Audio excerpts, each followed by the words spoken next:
तो कल हमने ये डिस्कस किया था, ठीक है ना। एमएलई कल ये वाला पार्ट डिस्कस किया था, थ्योरीज। अभी क्वेश्चंस कराऊंगा और मैं इस पे।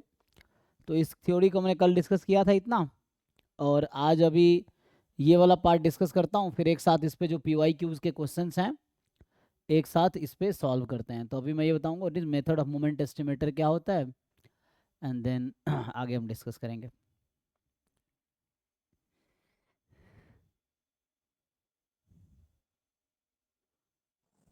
Sir summation x I is equal to mu x bar होता है। Summation x I is equal to mu x bar होता है। Summation x I is equal to mu x bar होता है, क्या कहना चाह रहे हो? 1/n summation x I is equal to x bar होता है। Summation x I by N. हाँ हाँ हाँ, ये एक्स बार होता है जी, इसको बोलते हैं एक्स बार। हाँ, सैम्पल मीन। अगर सर अब 1/n नहीं होगा। तो 1/a तो समेशन ऑफ एक्स आई, इसको एस एन बोलते हैं जनरली, है ना। जनरली इसका नोटेशन एस एन यूज़ किया जाता है। एस एन मतलब ऐसा कोई नाम नहीं है इसका, समेशन एक्स आई का। इसका कोई स्पेशल नाम नहीं है, ठीक है ना। या इसको एन एक्स बार लिख सकते हो, अगर वैसा है तो इसको लिखो एन टाइम एक्स सर बार। अगर एक एन टाइम एक्स बार लिखो इसको यहीं से क्रॉस मल्टीप्लाई करके, है ना। सर एक एक्सप्रेशन अगर x one into x two की power two into x three की power three dot dot x n की पावर एन, इसको सॉल्व कर सकते हैं क्या? क्या क्या? X one into x two की power two into x three की power three dot dot n तक एक्स एन की पावर एन। क्या सॉल्व करना है? तो ये पॉइजन में कर रहे थे तो उसमें नीचे आया था, मतलब मल्टीप्लिकेशन वन से एन तक एक्स आई का एक्स फैक्टोरियल का हम्म लाइक्लीहुड निकाल रहे थे पॉइजन का। देन तो पॉइजन में फिर वहां पे आता है। तो ये क्या तो आ रहा फिर है ये भाई? ये कहीं समझ ही नहीं आ रहा है, आगे सॉल्व ही नहीं हो रहा। एक तो बताओ इसको तुम तो क्यों जब खोल। पॉइजन का लाइक्लीहुड निकालते हैं ना तो उसके नीचे यही मल्टीप्लिकेशन में यही आ जाता है। तो इतना ही छोड़ दो, क्या दिक्कत है उसमें? तो प्रोडक्ट में ही लिखो ना।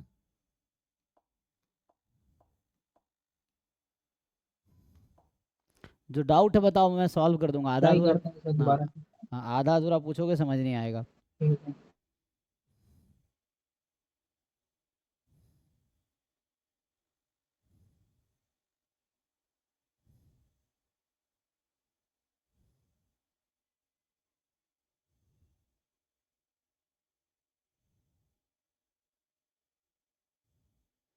ठीक है भाई ना, ठीक है, ओके।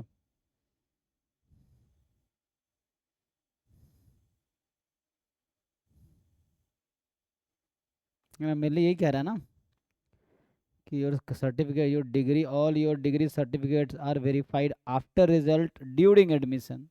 तो अभी तो कोई दिक्कत है नहीं।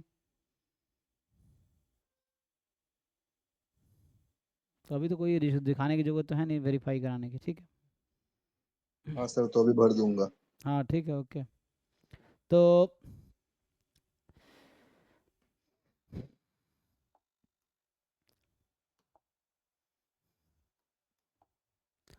क्या पूछना चाह रहे हो भाई इसमें? ये x1 x2 xn है, random sample from Poisson theta, यही ना। तो इसमें क्या एमएलए नहीं निकाल पा रहे हो? ये सब तो मतलब एक स्टेप पे जाके थोड़ा सा अटक गया। एमएलए में क्या निकालना होता है? तो मतलब पहले लाइक्लीहुड निकाल रहे थे, ये लाइक्लीहुड कल निकाला नहीं था। तो उसमें मतलब मल्टी ऊपर तो आ गया थीटा की power sigma x i into e की power minus n theta upon में ये हुआ multiplicate product of x i factorial. Hmm तो एक्स आई वाला फिर वही एक्सप्रेशन नीचे डिनोमिनेटर में आ जा रहा था जो कि अरे लिखवाया भाई था। तो वैसे ही छोड़ दो ना, हमें यहाँ पे थीटा से मतलब है, ज़्यादा एक्साई से मतलब थोड़ी है। हमें थीटा में ज़्यादा इंटरेस्ट है, एक्साई में ज़्यादा इंटरेस्ट नहीं है। तो क्यों थीटा के चक्कर में परेशान हो रहे हो? तो फिर इसका लॉग ले, तो इसका लॉग अलग आ जाएगा। गलत हाँ ये कैसे है। आ जाएगा? पूरा कंप्लीट करो ना सॉल्व करने का, बीच में ही फंस जाओगे तो।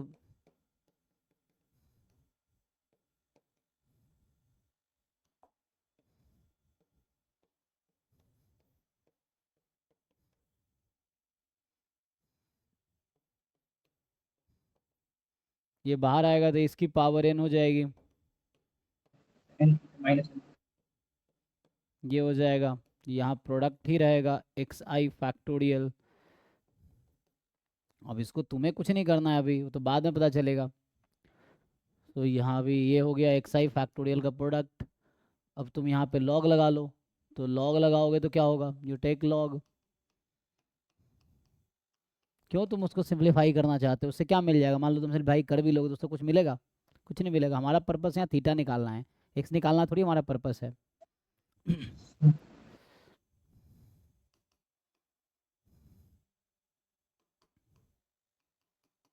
जो अभी एक्स स्मॉल में लिख रहा हूँ तो स्मॉल में ही लिख देता हूँ।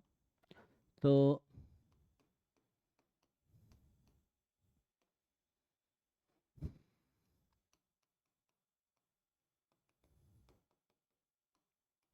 क्या दिक्कत है? अब क्या करते हैं, लॉग लाइक्लीहुड फंक्शन को डिफरेंशिएट करते हैं। डिफरेंशिएट करेंगे, इसका डेरिवेटिव 0 हो जाएगा। तो जिसकी तुम टेंशन ले रहे हो उससे कोई फर्क नहीं पड़ रहा है ना। हम डिफरेंशिएट किसके रेस्पेक्ट में करेंगे? थीटा।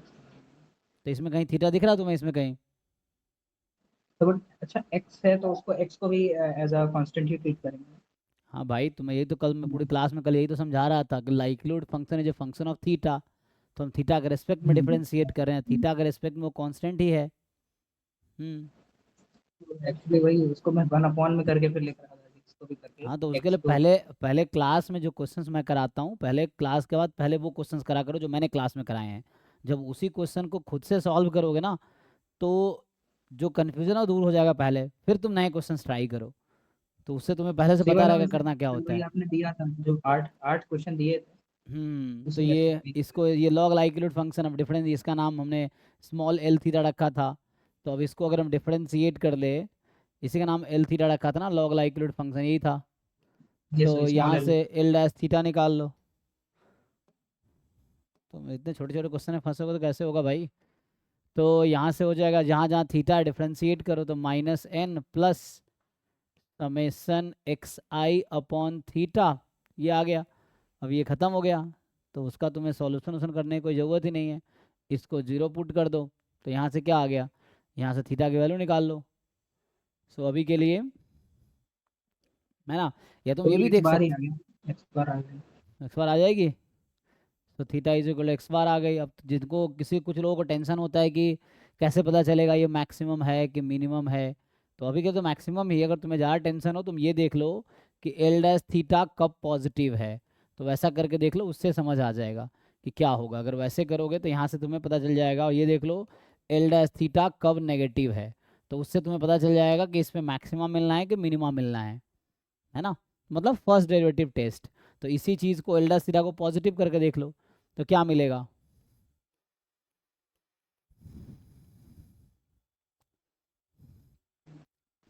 थीटा की जगह पे एक्स बार रख देंगे। तो यहाँ आएगा, तो ये पॉजिटिव कब रहता है, ये रहता है ना पॉजिटिव नेगेटिव आएगा। तो इसका मतलब जब सिंप्लीफाई करोगे इस क्वांटिटी को पॉजिटिव रखोगे ना, तो जब पॉजिटिव करोगे this will be positive, simplify करो तो एन उधर चला जाएगा। तो 1/थीटा विल बी मोर देन एक, कितना आ जाएगा, एन अपॉन, है ना, यहाँ से वन तुम्हारा अपॉन 1/थीटा इज 1/एक्स बार मोर देन 1/एक्स बार। तो थीटा इज लेस देन आ जाएगा 1 एक्स बार, और यहाँ हो जाएगा theta more than x bar. तो कहने का मतलब ये है कि जब थीटा की वैल्यू एक्स बार से ज़्यादा है तो फंक्शन डिक्रीजिंग है, थीटा की वैल्यू एक्स बार से हाँ। कम है तो फंक्शन इंक्रीजिंग है। तो मतलब ये फंक्शन ऐसा हो रहा है। तो एक्स बार पे हाईएस्ट वैल्यू अटेंड कर रही है, जब थीटा की वैल्यू एक्स बार है तो फंक्शन के पास मैक्सिमा है, पहले इंक्रीजिंग था। हाँ। तो ये है फर्स्ट डेरिवेटिव टेस्ट। तो जिन लोगों को ये समझ नहीं आता कि मैक्सिमा है कि मिनिमा है, उनके लिए कि तुम अपना इस तरह चेक कर सकते हो। तो थीटा लेस देन 0 पे एल डैश सीधा पॉजिटिव है, इंक्रीजिंग है फिर डिक्रीजिंग हो गया, तो इसमें मैक्सिमा मिल गया, तो ये एम ही है। सी वाला मेथड ठीक है, इसमें डबल डेरिवेटिव मेरे ख्याल से लग नहीं पाएगा अच्छे से मतलब। डबल डेरिवेटिव भी लगेगा, तुम्हें सही से लगाना आना चाहिए, उसके लिए तुम्हें अच्छा प्रैक्टिस करना पड़ेगा, है ना।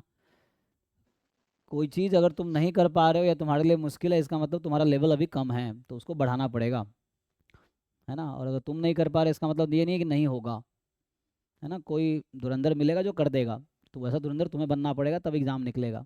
नहीं तो जो कर पाएगा उसका एग्ज़ाम निकलेगा, ये है। ठीक है। तो उस तरीके से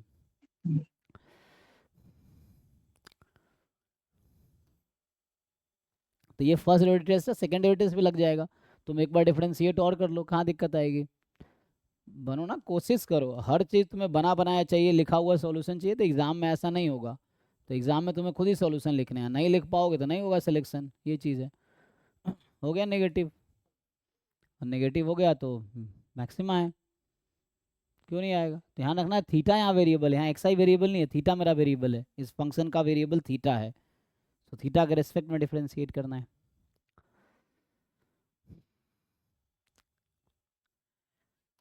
ठीक है जी, चलिए आगे आते हैं। और किसी को कुछ पूछना है? सर वो नहीं हुआ था x1 से xn normal mu common sigma square वाला। तुमने कोशिश किया है? अभी देखो उसने एक सॉल्यूशन भी भेजा अभी किसी ने, उसमें तुम्हें समझ आया है जिसने सॉल्यूशन भेजे हैं?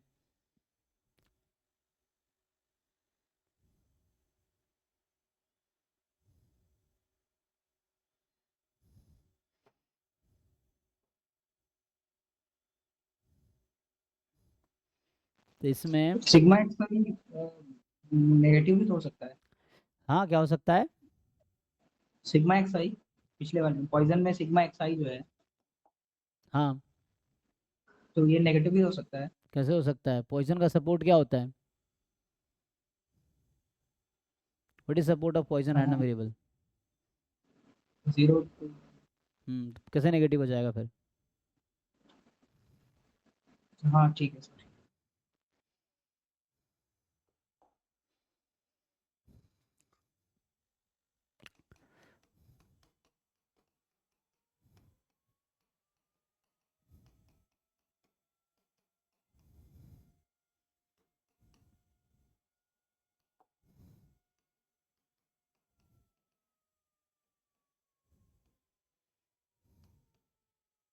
और जनरली मैं तुम लोगों को बता दूं, स्पेशली जो व्हाट्सअप वाले लोग हैं, मैं इतना फ्री नहीं रहता हूँ दिन भर के व्हाट्सअप लिख के, डाउट फैकल्टी से अरेंज किए हैं कि वो बता सकें। मेरे पास बहुत काम है, दिन में मैं कॉलेज में टीचर हूँ, शाम में है ना, तो मेरा ये 6 से 12 ही मैं मास्टर्स क्लासेस में काम करता हूँ, है ना। तो मास्टर्स क्लासेस के मेरा जो रिलेशन है वो 6 से 12 शाम का ही है बस। उसके पहले मैं कुछ और कर रहा होता हूँ, रात को मैं सो रहा होता हूँ, है ना। तो व्हाट्सअप पे मैं सॉल्यूशन किसी को लिख के नहीं भेज सकता, मैं पब्लिकली बता देता हूँ ना। मैं मेरे अपने अलग दूसरे कमिटमेंट्स हैं जो और भी ज़रूरी हैं। तो अगर कोई ये इसलिए व्हाट्सअप मुझे भेजते हो कि मैं पर्सनली लिख के भेज दूंगा, तो इतना वेल्ला नहीं हूँ मैं, है ना।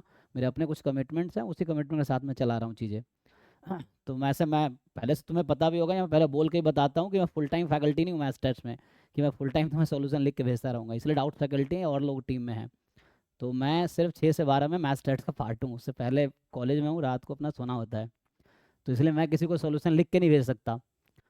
इतना टाइम नहीं है मेरे पास, ठीक है ना। तो जो है क्लास में पूछो, क्लास अभी आजकल डाउट क्लास 1 बजे तक चल रही है, रात को आओ पूछो। 2 बजे तक चलाओगे तब भी मुझे कोई दिक्कत नहीं है, सैटरडे संडे फ्री होता हूँ, तुम कहोगे तो हम सुबह 10 बजे से शाम को 10 बजे तक डाउट क्लास रख सकते हैं, मुझे कोई दिक्कत नहीं है। जब मैं खाली हूँ तो मैं ज़रूर हेल्प करूँगा, लेकिन मेरा अपना शेड्यूल है, उसको बिगाड़ के मैं तुम्हारा सोल्यूशन लिख के नहीं भेज सकता। मैं उन लोगों को बोल रहा हूँ जो मुझे व्हाट्सएप पे भेजते हैं कि सर सोल्यूशन भेज दीजिए, है ना। और इसमें कोई मैं ना, मुझे कोई शर्म की बात है ना, बताने में कोई दिक्कत है, जो है क्लियर है। ये नहीं कि सर टाइम नहीं देते दिस दैट, क्योंकि जो है वही है, जितना मैं कर पाऊंगा उतना ही करूंगा। बाकी यहाँ पे है सैटरडे संडे मैं खाली रहता हूँ, डाउट क्लास रखो, बताओ डाउट है, डाउट क्लास रखेंगे, ये है। लेकिन जितना हो सकता है उतना ही मैं कर पाऊंगा।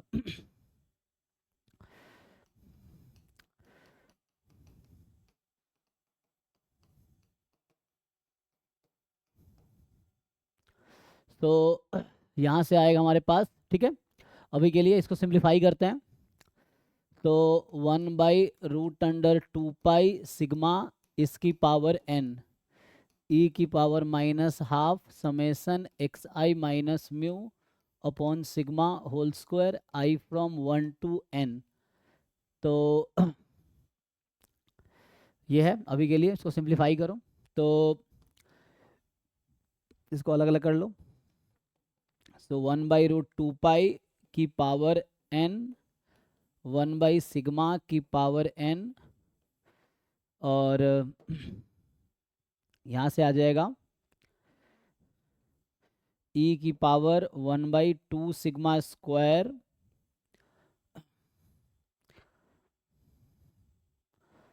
समेशन एक्स आई माइनस म्यू का whole square I from 1 to n।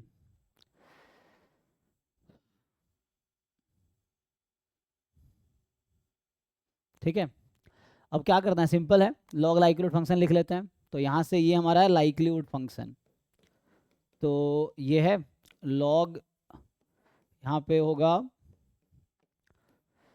तो लॉग लगा लो, तो ये हो जाएगा n, चाहो तो अगर सिंप्लीफाई करोगे तो minus N log root under 2 pi minus N log sigma.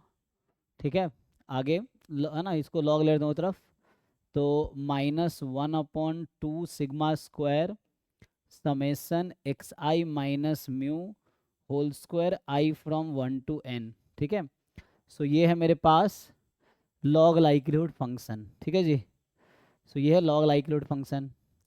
अब ये फंक्शन ऑफ 2 वेरिएबल है ना, दिस इज द, सो इसी को बोलते हैं लॉग लाइक्लीहुड फंक्शन। तो ये हो जाएगा। अब है ना, अब मैं फुल टाइम फैकल्टी में, इसकी ये भी वजह है कोचिंग फील्ड में कोई लाइफ नहीं है, मतलब मैं जैसे बहुत लोग लग रहा होगा क्यों नहीं है, क्योंकि ये जो कोचिंग फील्ड की इसको मैं एज अ करियर नहीं देखता हूँ। ठीक है ना, मेरा अपना चॉइस है, मैं कभी भी coaching teacher as a career choose कर ही नहीं सकता, ना कभी करूँगा ना कभी किया है ना, ये चीज़ है। इवन मैं तुम्हें बता दूँ, मैं जब दिल्ली में था 2019 में, मैं उस समय वहाँ भी ऐसे शेड्यूल था मेरा, मैं वहाँ पे मैं कैरियर एंडेवर कोचिंग है जिसमें मैं काम करता था 9 to 5, और मैट्रिक्स प्लस एक कोचिंग है जिसमें काम करता था 5 to 9। तो 9 to 9 में काम करता था, अराउंड 1.5 लाख रुपए महीने में कमा रहा था तब 2019 में, दोनों मिला के। ठीक है ना, और तब भी मैं छोड़ के दोबारा एमएससी करने गया था आईआईटी बॉम्बे। क्यों? क्योंकि मुझे कोचिंग फील्ड नहीं चुनना था, और तब मैंने एक एमएससी कर रखा हूँ 2018 में, दोबारा एमएससी करने में बॉम्बे गया 19 में, ये सब छोड़ छाड़ के। क्यों? क्योंकि मुझे कोचिंग अभी करियर को भी चुनना ही नहीं था। और ये जो कन्फ्लिक्ट हुआ था पुराना है, तुम्हें पता होगा, शशि के साथ, इसकी वजह भी यही है ना, क्योंकि मुझे फुल टाइम करियर कोचिंग चुनना ही नहीं था। लेकिन बच्चा होता है, लोगों को पैसे आने लगे तो उस तरह हो गया, तो इस तरह से चीज़ें हैं। मेरा है, मैं पार्ट टाइम में ही चलाऊंगा, चलेगा ठीक है, नहीं चलेगा नहीं चलेगा, ये चीज़ें हैं। क्योंकि कोई करियर थोड़ी है, कल कोई आएगा, जो तुमने भी देखा वीडियो वाला सीन, किसी ने वीडियो लीक कर दिया, किसी ने कुछ कर दिया, इसमें कोई करियर थोड़ी है, कोई 2 दिन में चाय बर्बाद कर सकता है कोचिंग वालों को, ये चीज़ें हैं लोग, इसमें कोई ज़्यादा करियर नहीं है। और स्पेशली इस फील्ड में जिसमें मुश्किल से 200 400 500 हज़ार बच्चे हैं, तो इसमें ऐसा भी नहीं कि तुम करोड़पति बन जाओगे पढ़ा के जेडब्ल्यू जैसे, तो ऐसा कुछ है भी नहीं। और 10,000 फीस में ही 50 बच्चे रोज रोते हुए मैसेज करते हैं कि सर 10,000 बहुत ज़्यादा फीस है, हम इतना दे ही नहीं सकते, ऐसा लगता है 10 करोड़ मांग रहे हैं, वैसे होता है। और इसमें अपनी जान थोड़ी लगाऊंगा मैं, तो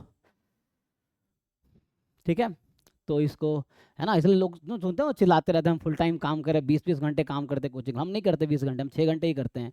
6 घंटे में जितना कर पाएंगे उतना ही करेंगे, हमारा कोई शौक नहीं बच्चों को बताने का कि हम तुम्हारे लिए 24 घंटे काम कर रहे हैं। हम पार्ट टाइम में काम कर रहे हैं, पार्ट टाइम में कर पाएंगे, जितना हम दे सकते उतना ही लेंगे, उतना ही कीमत ले रहा हूँ, ये चीज़ें हैं। तो हम हल्ला नहीं करूँगा कि मैं 20-20 घंटे काम कर रहा हूँ बच्चों के लिए, कोई शौक नहीं मुझे।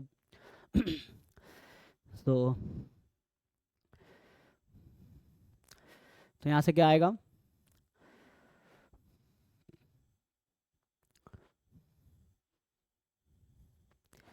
कि डी अपॉन, है ना, डिफरेंशिएट कर लो इसको म्यू के रेस्पेक्ट में, तो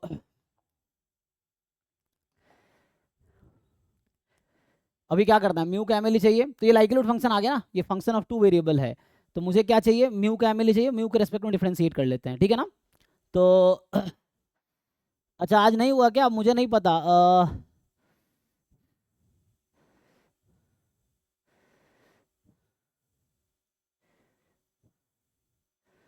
हाँ मतलब जिनको कोचिंग फील्ड में रहना है, JW is the best thing, क्योंकि वहाँ लाखों करोड़ों कमाया जा सकता है। इस फील्ड में कोई कितना भी कर लेगा, लाखों करोड़ थोड़ी कमा लेगा। तो क्लास नहीं हुआ, पता नहीं, लिंक नहीं भेजा, अरे शिवा भाई क्लास नहीं हुआ था क्या उनका डिफरेंशियल कैलकुलस का? सही तो है भी नहीं, मैं पूछता हूँ, उनका होना चाहिए था, नहीं हुआ है, तो लिंक भेजा नहीं उसने फिर शायद, मैं या वो सारे ग्रुप में।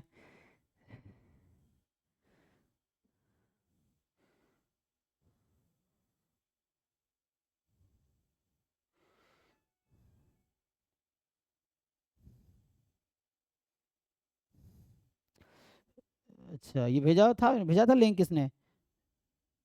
6 तो हमने भेजा है, बीच में लिंक नहीं आया था, आया तो था। अच्छा, एकलव्य 2 में खाली आया था, ओहो, उसमें नहीं आया होगा, एकलव्य 2 में आया था लिंक, हाँ, तो एकलव्य 1 में नहीं भेजा होगा ना, तो ऑफिशियल पे भी नहीं आया था। अच्छा ऑफिशियल में भी नहीं भेजा है, रुको मैं उसको ऐड कर देता हूँ, इसीलिए शायद नहीं हुआ है।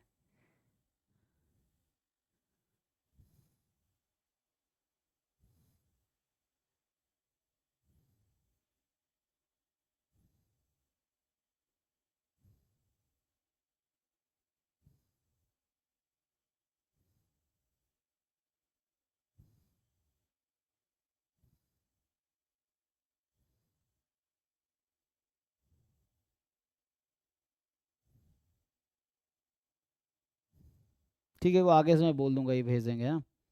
तो क्योंकि एकलव्य 2 में भेजा था, एकलव्य 2 में क्लास हुई थी, तो इनको तुम टेक्स्ट कर सकते हो, टेक्स्ट मैंने नंबर वो किए थे ना।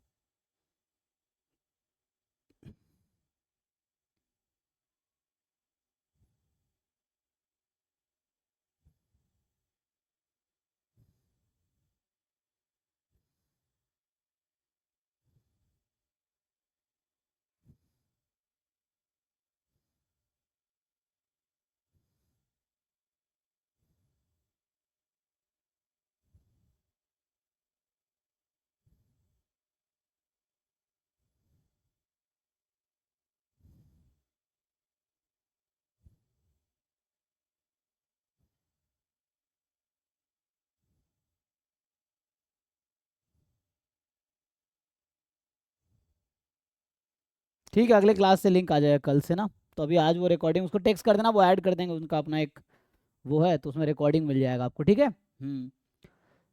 ठीक है, तो देखो अभी क्या करना है मुझे, इसमें म्यू और सिग्मा स्क्वायर का एमएलई निकालना है, ठीक है ना।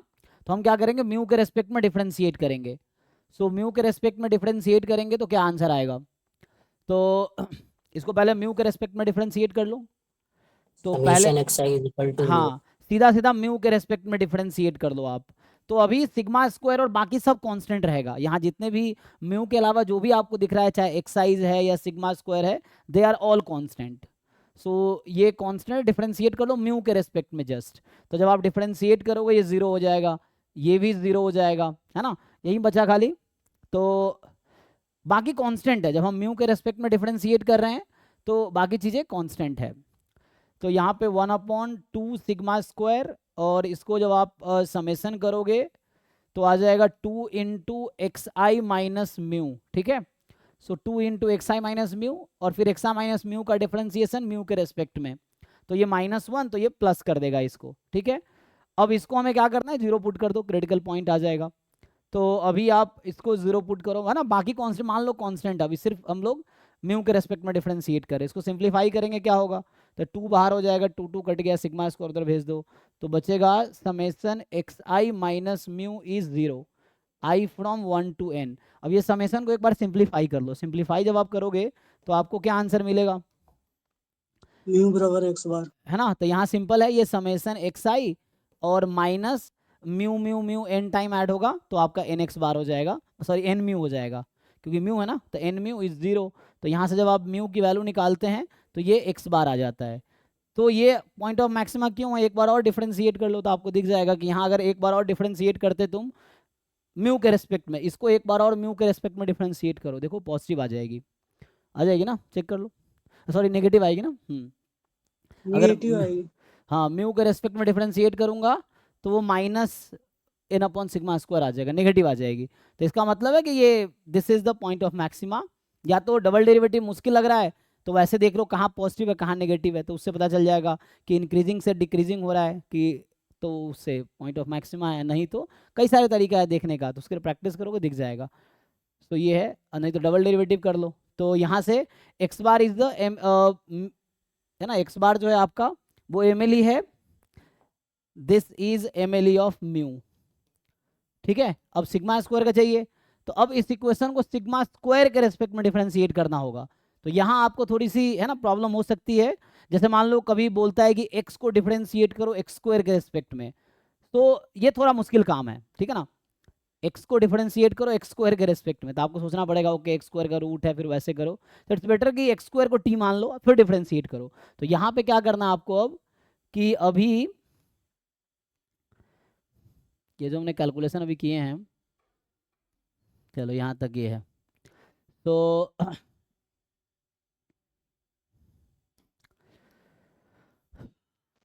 सर बाकी सब कांस्टेंट मान रहे हैं यहाँ पे, जी जी जी तो उसको मतलब पार्शियल डेरिवेटिव भी कह सकते हैं एक तरह से। हाँ पार्शियल डेरिवेटिव ही किया है, क्या कह सकते हैं पार्शियल डेरिवेटिव ही हुआ है। तो हम वहाँ पे मतलब जब हम म्यू के रेस्पेक्ट में डिफरेंशिएट कर रहे हैं तो म्यू के लिए बाकी सब कांस्टेंट है, म्यू वेरिएबल है म्यू के रेस्पेक्ट में। एंड सिमिलरली इसको आप सिग्मा स्क्वायर के रेस्पेक्ट में डिफरेंशिएट करो, तो सिग्मा स्क्वायर के रेस्पेक्ट में डिफरेंशिएट करोगे तो क्या होगा, तो सिग्मा स्क्वायर को कुछ नाम दे दो बेटर रहेगा। अभी के लिए मान लो सिग्मा स्क्वायर थीटा है लेट से, तो अभी मैं जस्ट लाइक्लीहुड सिर्फ थीटा में लिखता हूँ, और म्यू अगर आएगा तो म्यू के प्लेस पे हम एक्स बार यूज करेंगे, क्योंकि म्यू तो अननोन है। तो म्यू अगर उसमें आता है सिग्मा स्क्वायर के, अगर आप एमएलई निकालते हो और उसमें म्यू आता है तो म्यू को आप एक्स बार रिप्लेस करो, बिकॉज म्यू का एस्टिमेटर एक्स बार है। ठीक है, तो यहाँ पे आप चाहो तो लिख सकते हो म्यू कॉमा थीटा, है ना, थीटा कर देता हूँ अभी, जहाँ जहाँ सिग्मा स्क्वायर है ना इसको थीटा कर देता हूँ, तो क्या बनेगा ये माइनस एन लॉग रूट 2 पाई और माइनस एन लॉग जो सिग्मा स्क्वायर को थीटा रख दिया, तो इसका मतलब है जो सिग्मा की वैल्यू वो रूट अंडर थीटा है ना। सो इस तरह से है, सो सिग्मा की वैल्यू है रूट अंडर थीटा, तो यहाँ से आ जाएगा N log square root of theta, जिसको बाहर भी निकाल सकते हो 1/2 बन के, और यहाँ से आ जाएगा minus 1/2 theta summation x I minus mu whole square I from 1 to n। अब आपको क्या करना है, इसको डिफरेंशिएट करना है थीटा के रेस्पेक्ट में, फिर जीरो पुट कर देना है। तो ये अभी लाइक्लीहुड था, लॉग लाइक्लीहुड था ना, ये तो स्मॉल एल में लिख लो। तो this was the log likelihood function, ये था लॉग था ना। तो अब आप इसको डिफरेंशिएट करो थीटा के रेस्पेक्ट में, तो क्या होगा, इसका डेरिवेटिव फिर जीरो हो जाएगा, और इसको सिंप्लीफाई करोगे ना ये पावर 1/2 बाहर आ जाएगा, तो माइनस n/2 हो जाएगा। मैं डायरेक्ट सॉल्व करता हूँ, तो ये माइनस n/2 और लॉग थीटा का डेरिवेटिव 1/थीटा रहेगा, है ना। तुम कैसे भी डिफरेंशिएट कर लो, पावर बाहर आ जाएगा। तो ये आ गया, और माइनस 1/थीटा का डेरिवेटिव माइनस 1/थीटा स्क्वायर, तो ये प्लस में 2 मतलब 2 तो कट जाएगा ना, कहने का मतलब माइनस 1/थीटा स्क्वायर प्लस 2 थीटा स्क्वायर रखना पड़ेगा ना, समेसन एक्स आई माइनस म्यू का whole square I from 1 to n। ठीक है, तो ये आ जाएगा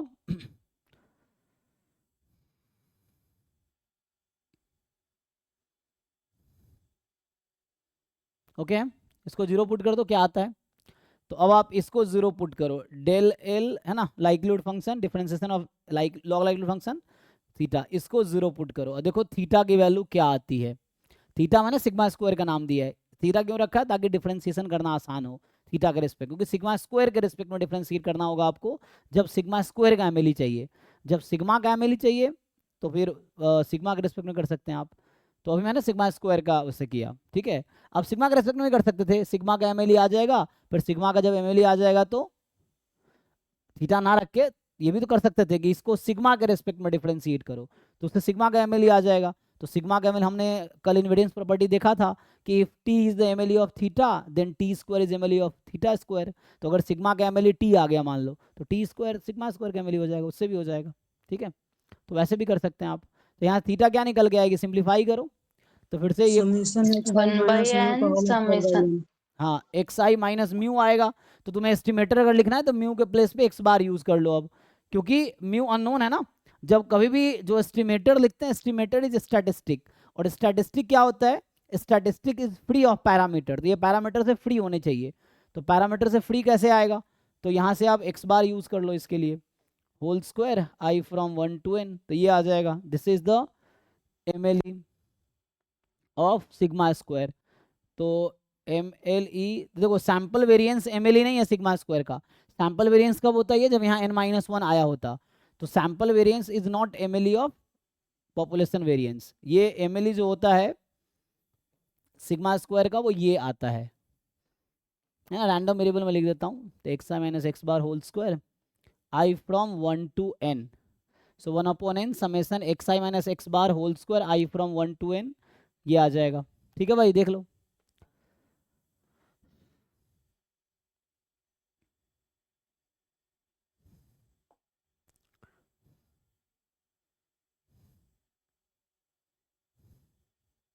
तो ये सिग्मा स्क्वायर का एमएलई, ये म्यू का एमएलई।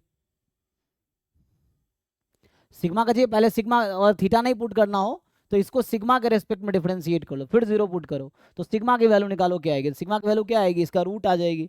अगर मैं सिग्मा का एमएलई लिखता, इनवेरिएंस प्रॉपर्टी तो पता ही है, तो सिग्मा का एमएलई कुछ और नहीं, इसी का स्क्वायर रूट आएगा, तो इसी का जस्ट स्क्वायर रूट होगा 1/n summation x I minus x bar whole square I from 1 to n, ये आ जाएगा।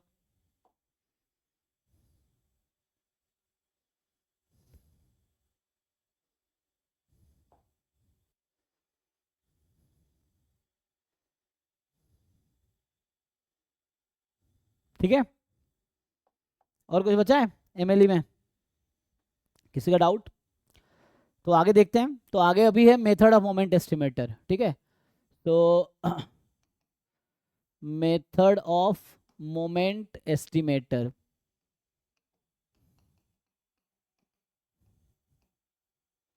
सो मेथड ऑफ मोमेंट एस्टिमेटर, तो इसको शॉर्ट में बोलेंगे MME। ठीक है, मेथड ऑफ मोमेंट एस्टिमेटर। तो क्या इसका लॉजिक है, जैसे एमएलई निकालने का तरीका तो ये था कि आप लाइक्लीहुड फंक्शन लिखो, लॉग लो, लॉग लेने से थोड़ा टर्म्स प्लस माइनस में आ जाएगा प्रोडक्ट वाला, तो उससे डिफरेंशिएशन आसान हो जाएगा ना, सम रूल डिफरेंस रूल आसान है डिफरेंशिएशन का देन प्रोडक्ट या कोसेंट रूल, इसीलिए। और उसके बाद आपको पॉइंट ऑफ मैक्सिमा निकालना है लाइक्लीहुड फंक्शन का, so that is the MLE. अभी क्या है, मेथड ऑफ मोमेंट एस्टिमेटर, इसमें नाम से ही क्लियर है, मेथड ऑफ मोमेंट, सब मोमेंट्स यूज करेंगे।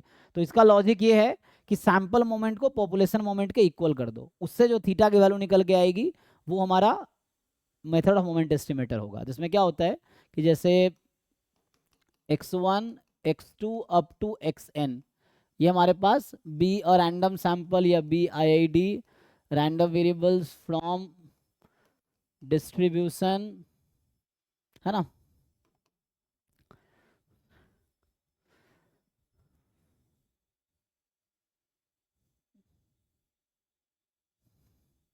कोई भी डिस्ट्रीब्यूशन है ना, विथ PDF मान लो ऐसा है, लेट से है ना, PDF है तो उसकी जरूरत पड़ेगी, PDF f थीटा x, तो f थीटा x का मतलब या PDF या PMF, तो अभी नोटेशन हम कॉमन यूज करेंगे दिस, तो मतलब इस PDF में कहीं ना कहीं थीटा एक अननोन पैरामीटर होगा, है ना, where theta is unknown parameter, so where theta is unknown parameter.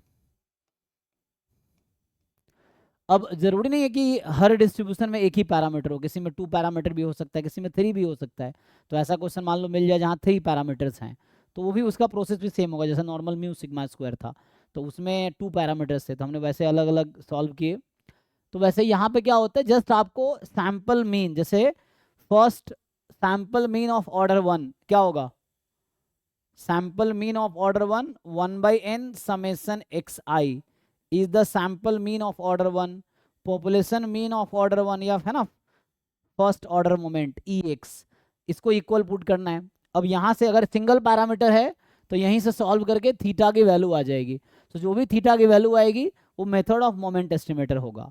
अगर यहाँ से नहीं आता है तो you can use the next moment. Next moment क्या है, summation xi square I from 1 to n is equal to Ex square, this is the second sample moment, this is second population moment, है ना।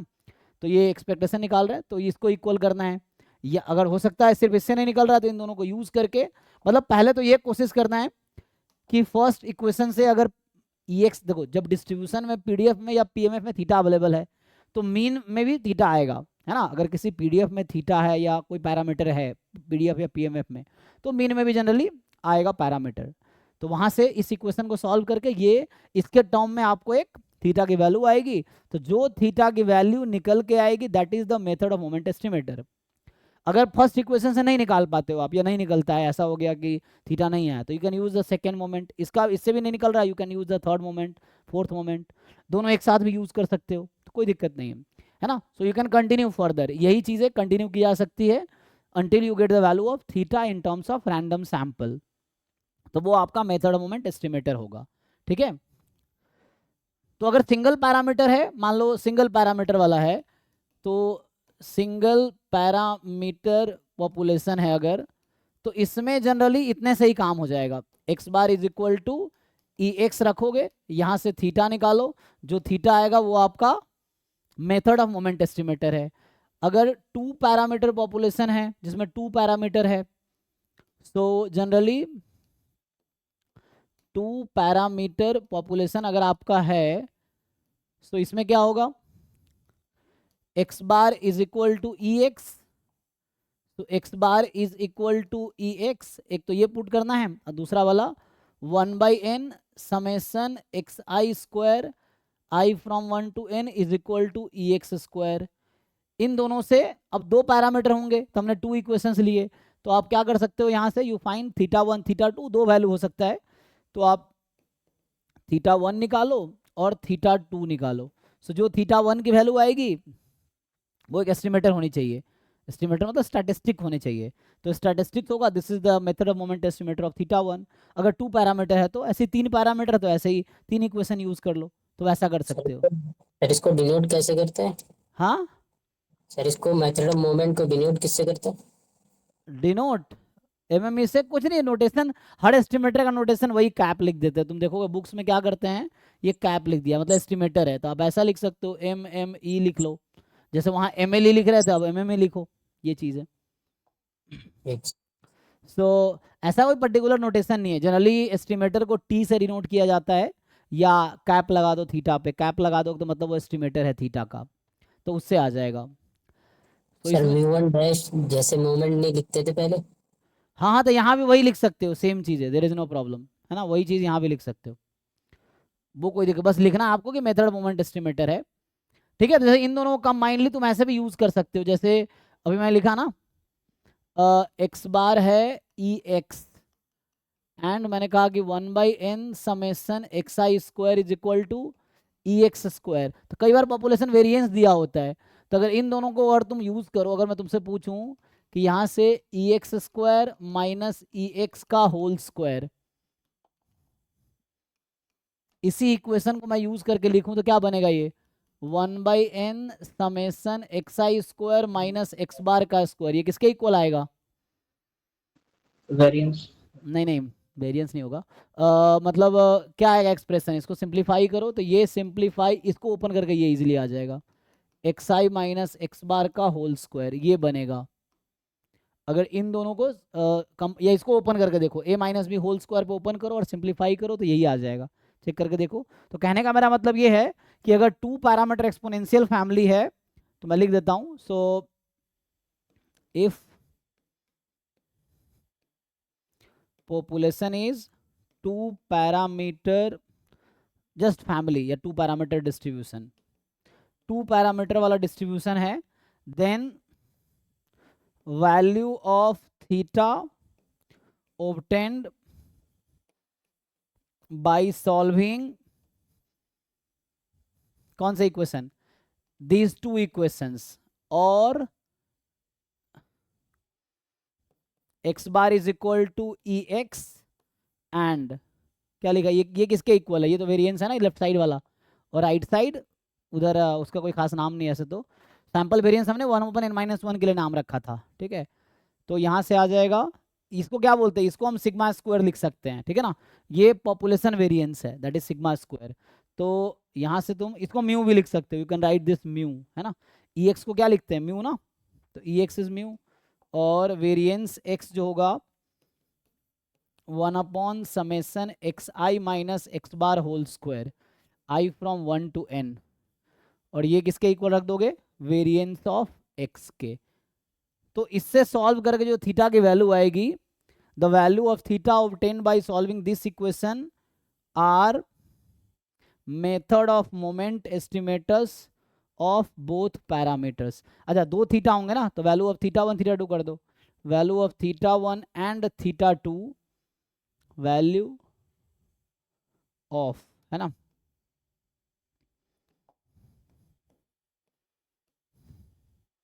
Value of theta 1 and theta 2 obtained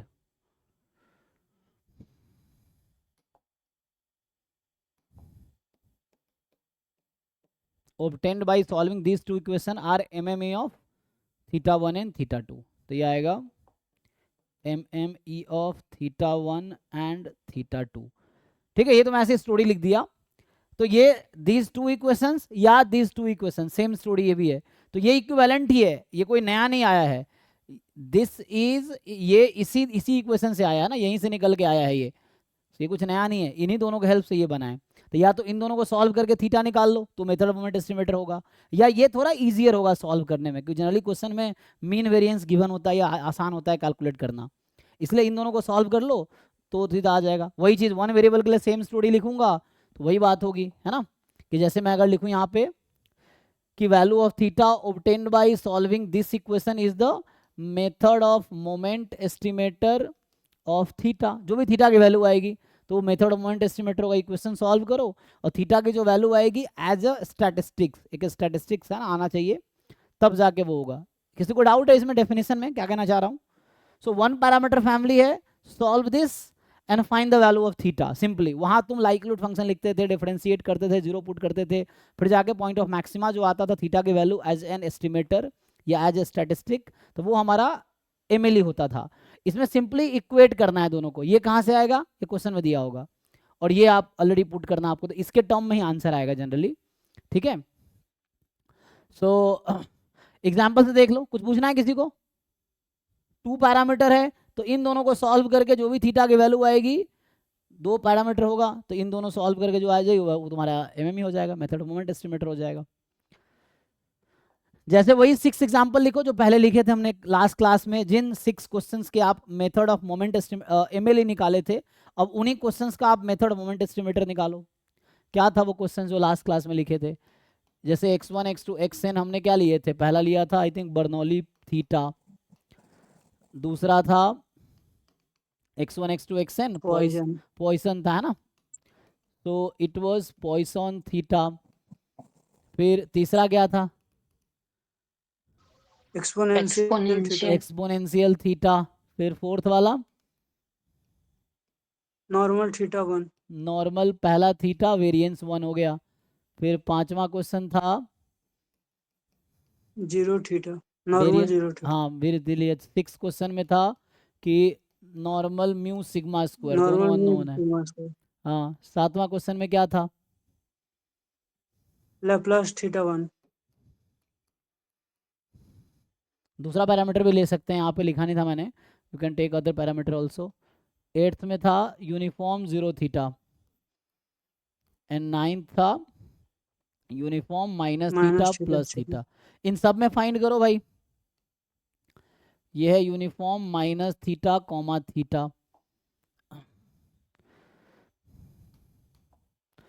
इसी में जैसे ऐसा हो जाए 10th क्वेश्चन की like this is uniform theta 1 comma theta 2, अब 2 पैरामीटर है तुम्हारे पास। 11वां में हो सकता है x1 x2 xn। अब लाप्लास डिस्ट्रीब्यूशन विथ पैरामीटर, पहला वाला फिक्स कर दो 0 और दूसरा b बोल दो, तो b का निकालो क्या होगा, है ना, म्यू और b होता है ना, तो वहाँ पे म्यू थीटा रख दिया था लाप्लास में, डबल लाप्लास है डबल एक्सपोनेंशियल। सो इन सब का मेथड ऑफ मोमेंट एस्टिमेटर निकालो। देखो समझ आ रहा है? जैसे एक मैं कर देता हूँ अभी के लिए, चलो पहला ही कर देता हूँ, तो ये तो आसान है ना, इसमें एक ही बर्नौली थीटा है, एक ही पैरामीटर है, तो कुछ नहीं करना आपको क्या करना है, e x is equal to x bar. अब बताओ बर्नौली थीटा में मीन कितना आता है? थीटा ना, तो यही आ जाएगा, तो ये एमएमई है सिंपल। तो ये जो थीटा की वैल्यू एक्स बार निकल के आया है यहाँ से, इसका मतलब है कि x bar is method of moment estimator of theta. तो करना तो कुछ है ही नहीं इसमें, बाकी में भी ऐसा ही है। जैसे दूसरा, ये पहला क्वेश्चन था, दूसरा क्वेश्चन में क्या है, पॉइसन थीटा है, तो अगेन आपको करना है ई एक्स बराबर एक्स बार, तो पॉइसन में मीन कितना होता है थीटा, तो थीटा बराबर एक्स बार, तो इसमें कुछ नहीं करना है खास, है ना। बाकी जगह कुछ दिक्कत होंगी, जैसे मान लो थर्ड वाला क्वेश्चन है, थर्ड में भी कुछ खास नहीं करना है। ई एक्स कितना होता है, एक्सपोनेंशियल रेट थीटा है इसका, तो रेट थीटा है तो मीन 1/थीटा हो गया, और बराबर एक्स बार करना है, तो थीटा की वैल्यू कितनी आई 1/x bar. So this is method of moment estimator. तो इसमें कुछ बहुत आसान है, ये है ना फाइंड करना, है इजी, देख लो ऐसे ही बाकी में फाइंड करो। तो ये जितने क्वेश्चंस लिखे हैं सब में निकालो मेथड ऑफ मोमेंट एस्टिमेटर। बाकी एक प्रॉपर्टी लिख देता हूँ, जैसे हमने लिखा था एमएलई, हमने कल क्या लिखा था थ्योरम में, तो कि let T be MLE of theta, then हमने ये कहा था कि T will converge in probability to theta. तो यहाँ भी ये प्रॉपर्टी है कि लेट अगर टी है method of moment estimator of theta, then this will converge in probability to theta. यही है बाद में कंसिस्टेंट एस्टिमेटर, इसका मतलब T is consistent estimator of theta, consistent estimator of theta. तो 2 बार लिखने के बजाय 1 बार ही लिख देता हूँ।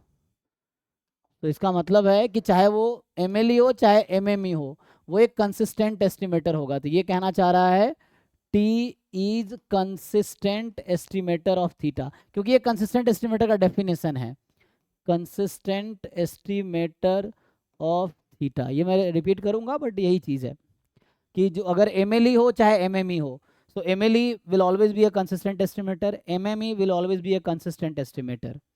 कंसिस्टेंट एस्टिमेटर का और प्रॉपर्टी आगे डिस्कस करेंगे, बट अभी के लिए प्रॉपर्टी है सिंपल, ठीक है। इसका एक इनवेरियंस प्रॉपर्टी एक्स्ट्रा था MLE में, यहाँ पे नहीं है इसके पास, वो MLE में था कि अगर T MLE है थीटा का तो GT MLE G थीटा का होगा, MLE के लिए है वो प्रॉपर्टी, ठीक है। तो इन सारे क्वेश्चन का निकालो मेथड ऑफ मोमेंट एस्टिमेटर, कुछ डाउट थोड़ा तो पूछो, आसान है, कुछ खास नहीं है, ठीक है ना।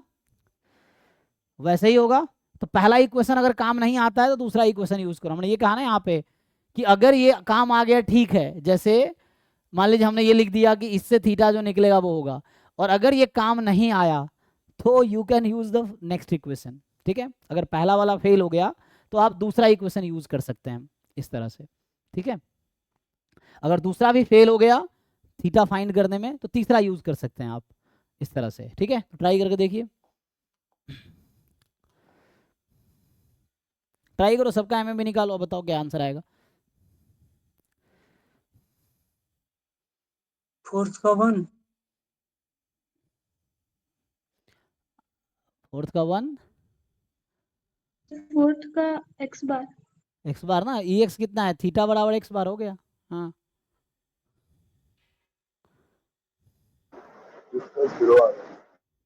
जीरो कैसे हो सकता है भाई, एस्टिमेटर होने चाहिए तो नंबर है।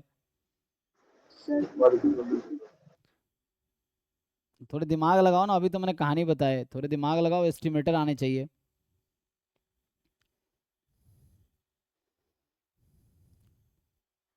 सर फिफ्थ का 1/n समेशन xi²। हाँ हो सकता है।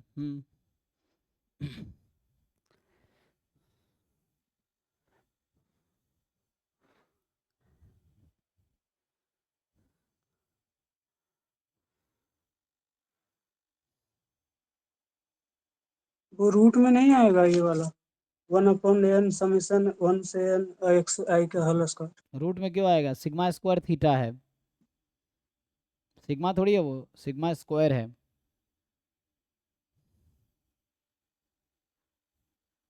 नॉर्मल म्यू सिग्मा स्क्वायर होता है, तो सिग्मा स्क्वायर की जगह थीटा है।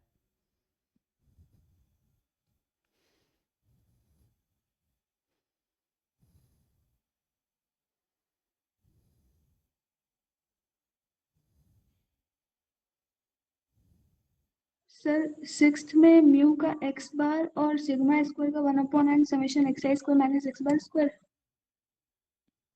एक्स आई माइनस एक्स बार वही आएगा जो MLE आया था, उसको रिड्यूस Yes, कर sir. लो, हाँ उसको आप सिंप्लीफाई करोगे तो वो इक्वल आ जाएगा। तो ये फॉर्मूला है जो आप याद रख सकते हो, यहाँ जो मैंने यूज़ किया था अभी, this quantity will be equal to this. देखो प्रूफ कर पा रहे हो, यहाँ से प्रूफ इजिली हो जाएगा। इसको ओपन करो, a minus B whole square पे ओपन करो, समेसन लगाओ तीनों टर्म में, तो रिड्यूस होकर यही आ जाएगा। तो जब ऐसा कोई बने तो ये इसके इक्वल आएगा, तो आप ये लिखना है इसको, ये फॉर्मूला है, ठीक है ना। इसको सिंप्लीफाई करो, ये आ जाएगा। यहाँ से लाना थोड़ा आपको इनिशियली मुश्किल होगा, बट यहाँ से यहाँ तक पहुँचना आसान है। ठीक है, मैं क्या बोल रहा हूँ रिमार्क में, कभी आंसर ऐसा आता है, so if you get the answer like this sometime x bar whole square, so this thing will be, बहुत इजी है, कॉमन रहेगा, ये हमेशा इक्वल आएगा एक्स आई माइनस एक्स बार के होल स्क्वायर के, ये इसके इक्वल आएगा। प्रूफ करना है, इसको ओपन करके देखो, नहीं कर पा रहे हो फिर मैं करता हूँ, इसको ओपन करो, उसके इक्वल आ जाएगा।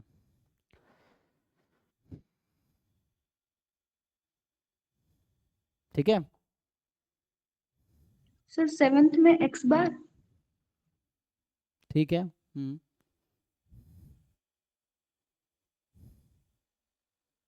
तो यहाँ एम एम ही बदल गया है ना, एम एल ई आया था इसका sample median, M M E है जस्ट एक्स बार। सर 8th का 2x बार। 8th का 2x बार है ना, यस सर। क्योंकि मीन होगा थीटा बाई 2 बराबर एक्स बार, तो 2x बार हो गया। और सर 9th का x बार। 9th का एक्स बार कैसे होगा, मीन कितना आएगा इसका, 0 बराबर एक्स यस। बार, तो कैसे एक्स बार आ जाएगा।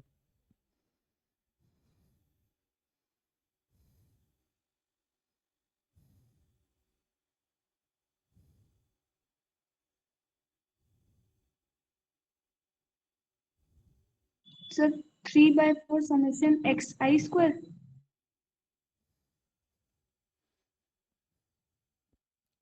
Square root. किसमें, 9th में, यस सर। तो इसमें क्या होगा, दूसरा यूज करोगे, 1/n summation x i square बराबर ई एक्स स्क्वायर, ई एक्स स्क्वायर किसके इक्वल है, मीन तो 0 है, तो वेरिएंस आएगा वो इसी के इक्वल होगा, वेरिएंस कितना है,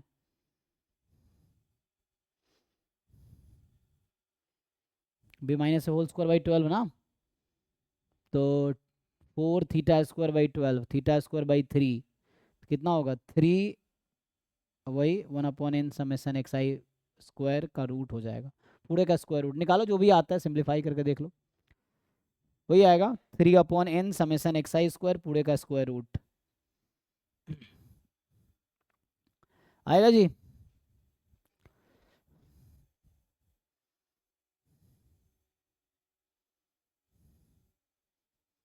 हाँ जी, हाँ जी, यू नो एवरीथिंग। तो ठीक है ना।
हो गया सबका जी?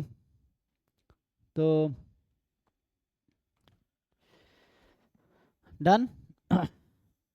सारे पार्ट्स हो गए, किसी का बाकी भी है? बताओ कौन सा पार्ट कोई सॉल्व करना है?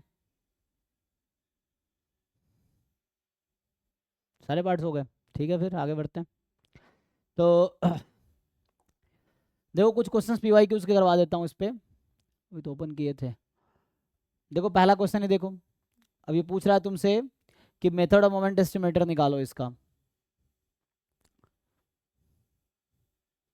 और देखो इस तरह के डेटा बेस्ड क्वेश्चन होते हैं, तुम्हें डेटा बाद में फीड करना, पहले आंसर निकालने हैं, फिर उस नंबर को जो गिवन नंबर है वो पुट कर देना है उसमें, तो इससे एस्टिमेट हो जाएगा। देखो यहाँ थीटा अननोन पैरामीटर है, अब तुमसे पूछ रहा है कि बताओ थीटा की वैल्यू, देखो ये है random sample, x1 random variable की वैल्यू 3 है, x2 की 4 है, x3 की 3.5, x4 की 2, ये एक रैंडम सैंपल हो गया साइज 4 का, जिसकी वैल्यूज आपको दे रखी है। थीटा अननोन है, एक्साइज की वैल्यू गिवन है, तो एक्साइज के गिवन वैल्यू के अकॉर्डिंग आपको थीटा की वैल्यू एस्टिमेट करना है, ठीक है। तो theta is unknown but you have to estimate value of theta. तो कौन सा वाला तरीका यूज करोगे? तो इसने बोल रखा है कि मेथड ऑफ मोमेंट एस्टिमेट बताओ। तो एस्टिमेट लिखा होता है, एस्टिमेट मतलब एस्टिमेटेड वैल्यू, जैसे estimator is a random variable, और रैंडम वेरिएबल की जो ऑब्जर्व्ड वैल्यू आएगी वो एस्टिमेट है ना। तो ये वर्ड जब यूज होगा एस्टिमेट, ठीक है ना, मैं क्या बोल रहा हूँ, जो एस्टिमेटर होता है, estimator is a statistic and statistics is a random variable, ठीक है ना, मतलब indirectly estimator is also a random variable, ये है। बट एक वर्ड होगा एस्टिमेट, एस्टिमेट जो होता है, estimate is observed value of estimator based on given sample values, based on given sample values. आपको रैंडम सैंपल की वैल्यूज दिया होगा, उसको यूज करके जो एस्टिमेटर की वैल्यू आएगी उसको हम एस्टिमेट बोलेंगे ना। ये वर्ड जब यूज होगा एस्टिमेट मतलब एस्टिमेटेड वैल्यू, ठीक है ना, एस्टिमेटर का। तो एस्टिमेटर एक रैंडम वेरिएबल है, एस्टिमेट एक नंबर आएगा जो रैंडम वेरिएबल की वैल्यू आएगी ऑब्जर्व्ड सैंपल के अकॉर्डिंग। बताओ इसका आंसर बताओ, सिंप्लीफाई करो जिनको समझ आ रहा है। तो जिन लोगों को ढंग से मेथड ऑफ मोमेंट समझ आया, देखो एग्जाम में कैसे क्वेश्चन पूछते हैं, तो वैसे तो हम इजी करते हैं, लेकिन यहाँ पे अब इसको ट्राई करके देखो, नहीं तो फिर मैं करता हूँ ना।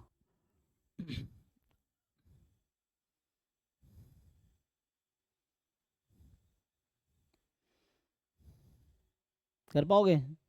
जल्दी बताओ, नहीं हो पाएगा तो मैं कर दूंगा सॉल्व, है ना, पहले ट्राई करके देखो।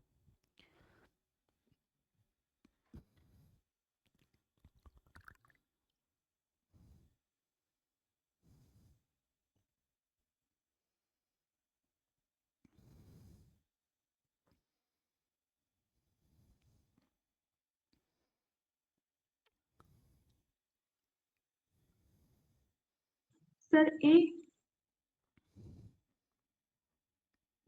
ओके, बाकी लोग?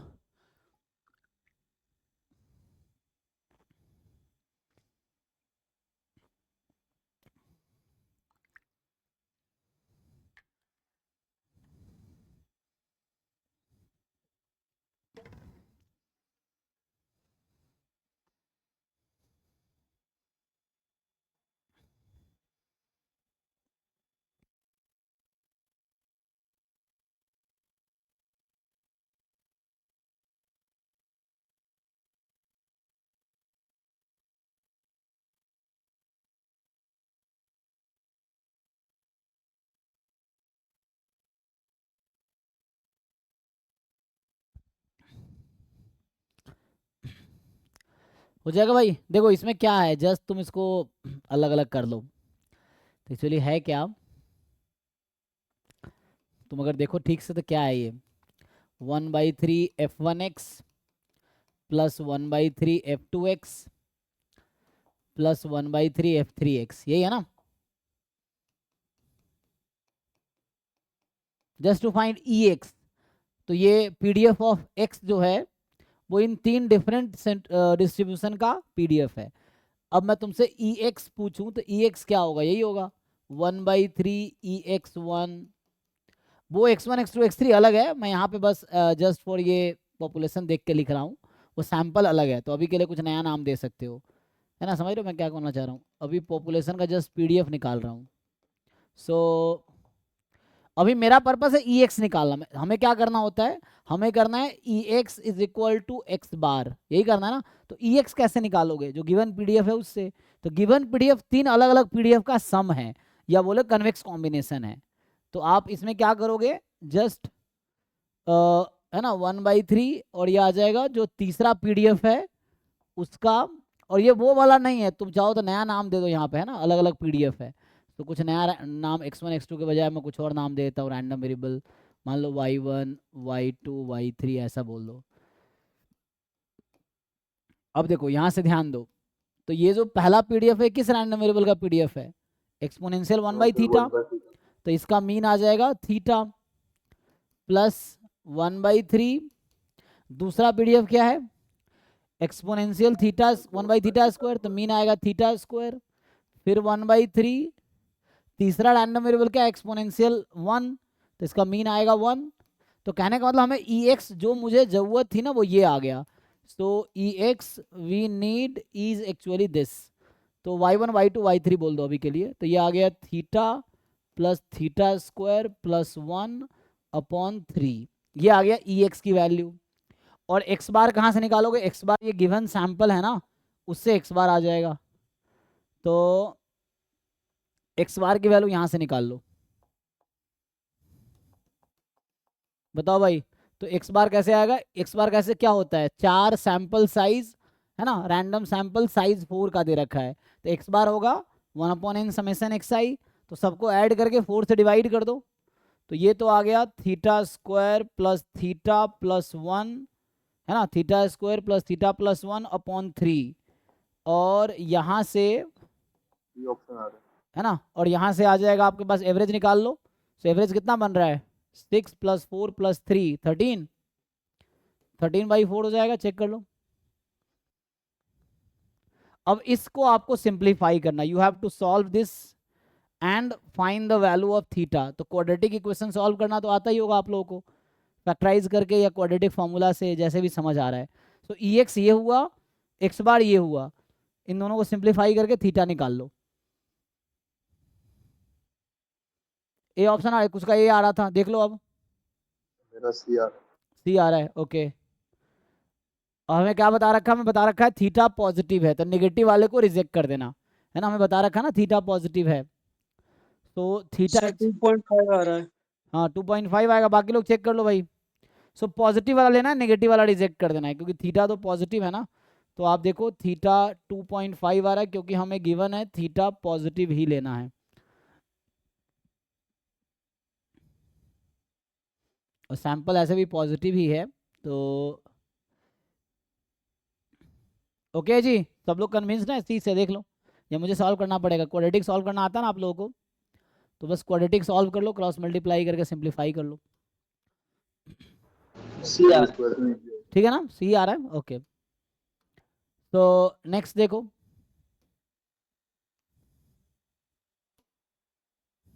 तो ये पहला हमने सॉल्व किया है।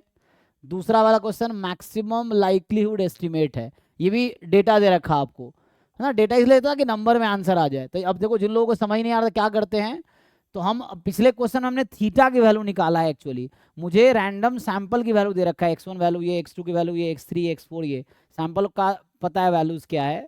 अब उसके अकॉर्डिंग हम थीटा की वैल्यू बता रहे हैं, जो कि अननोन था, लेकिन हम एस्टिमेट कर रहे हैं कि वहाँ थीटा 3.4 होगा, 2.5 आया था, तो थीटा इज 2.5, तो estimated value of theta is 2.5। तो एक आइडिया तो मिला कि थीटा क्या होगा, तो ये पॉइंट एस्टिमेट बोलते हैं इसको, क्योंकि हम एग्जैक्ट वैल्यू बता रहे हैं ना, कि हम बोल रहे हैं थीटा होगा 2.5, बट एक्चुअल में हो सकता है कि वैल्यू एग्जैक्ट 2.5 ना हो, थोड़ा आसपास हो, बट हम एस्टिमेटेड वैल्यू कितना है 2.5 है। इस तरह से यहाँ भी ऐसे ही बताना है कि एस्टिमेटेड वैल्यू थीटा की क्या होगी, किस एस्टिमेशन टेक्निक से, तो मैक्सिमम लाइक्लीहुड एस्टिमेशन आपको यहाँ पे करना है। सो आपको मैक्सिमम लाइक्लीहुड एस्टिमेटर बताना है, और इस बेस पे बताना है थीटा की एस्टिमेटेड वैल्यू क्या आएगी। तो प्रोसेस सेम है।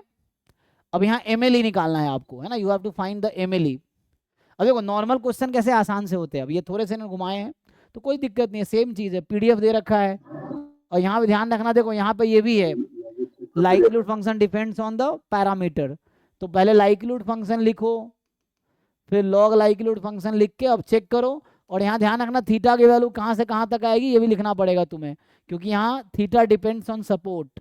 तो यहाँ थीटा कहीं ना कहीं एस्टिमेटर पे डिपेंड करेगा। अब चेक करो, बताओ एमएलई क्या होगी थीटा की। और एक बार एमएलई ऑफ थीटा निकाल लिया तो उसमें जो ये डेटा दे रखा है वो पुट कर देंगे बाद में, है ना। पहले भी रख सकते हो तुम चाहो तो, पहले भी पुट कर सकते हो, इट्स नो प्रॉब्लम, बाद में भी पुट कर सकते हो। कर पाओगे? अब एमएलई के कितने सारे क्वेश्चंस किए हो, ट्राई करके देखो।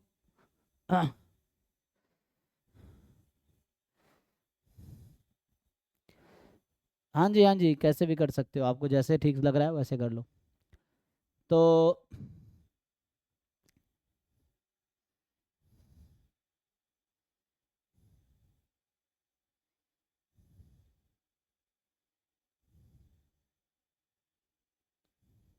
सिंप्लीफाई करके आंसर बताओ, समझ आ रहा है तो। सर 4। ओके, तो एमएलई आएगा क्या, है ना, ये देखना पड़ेगा।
क्या होगा भाई, लाइक्लीहुड फंक्शन लिख दोगे।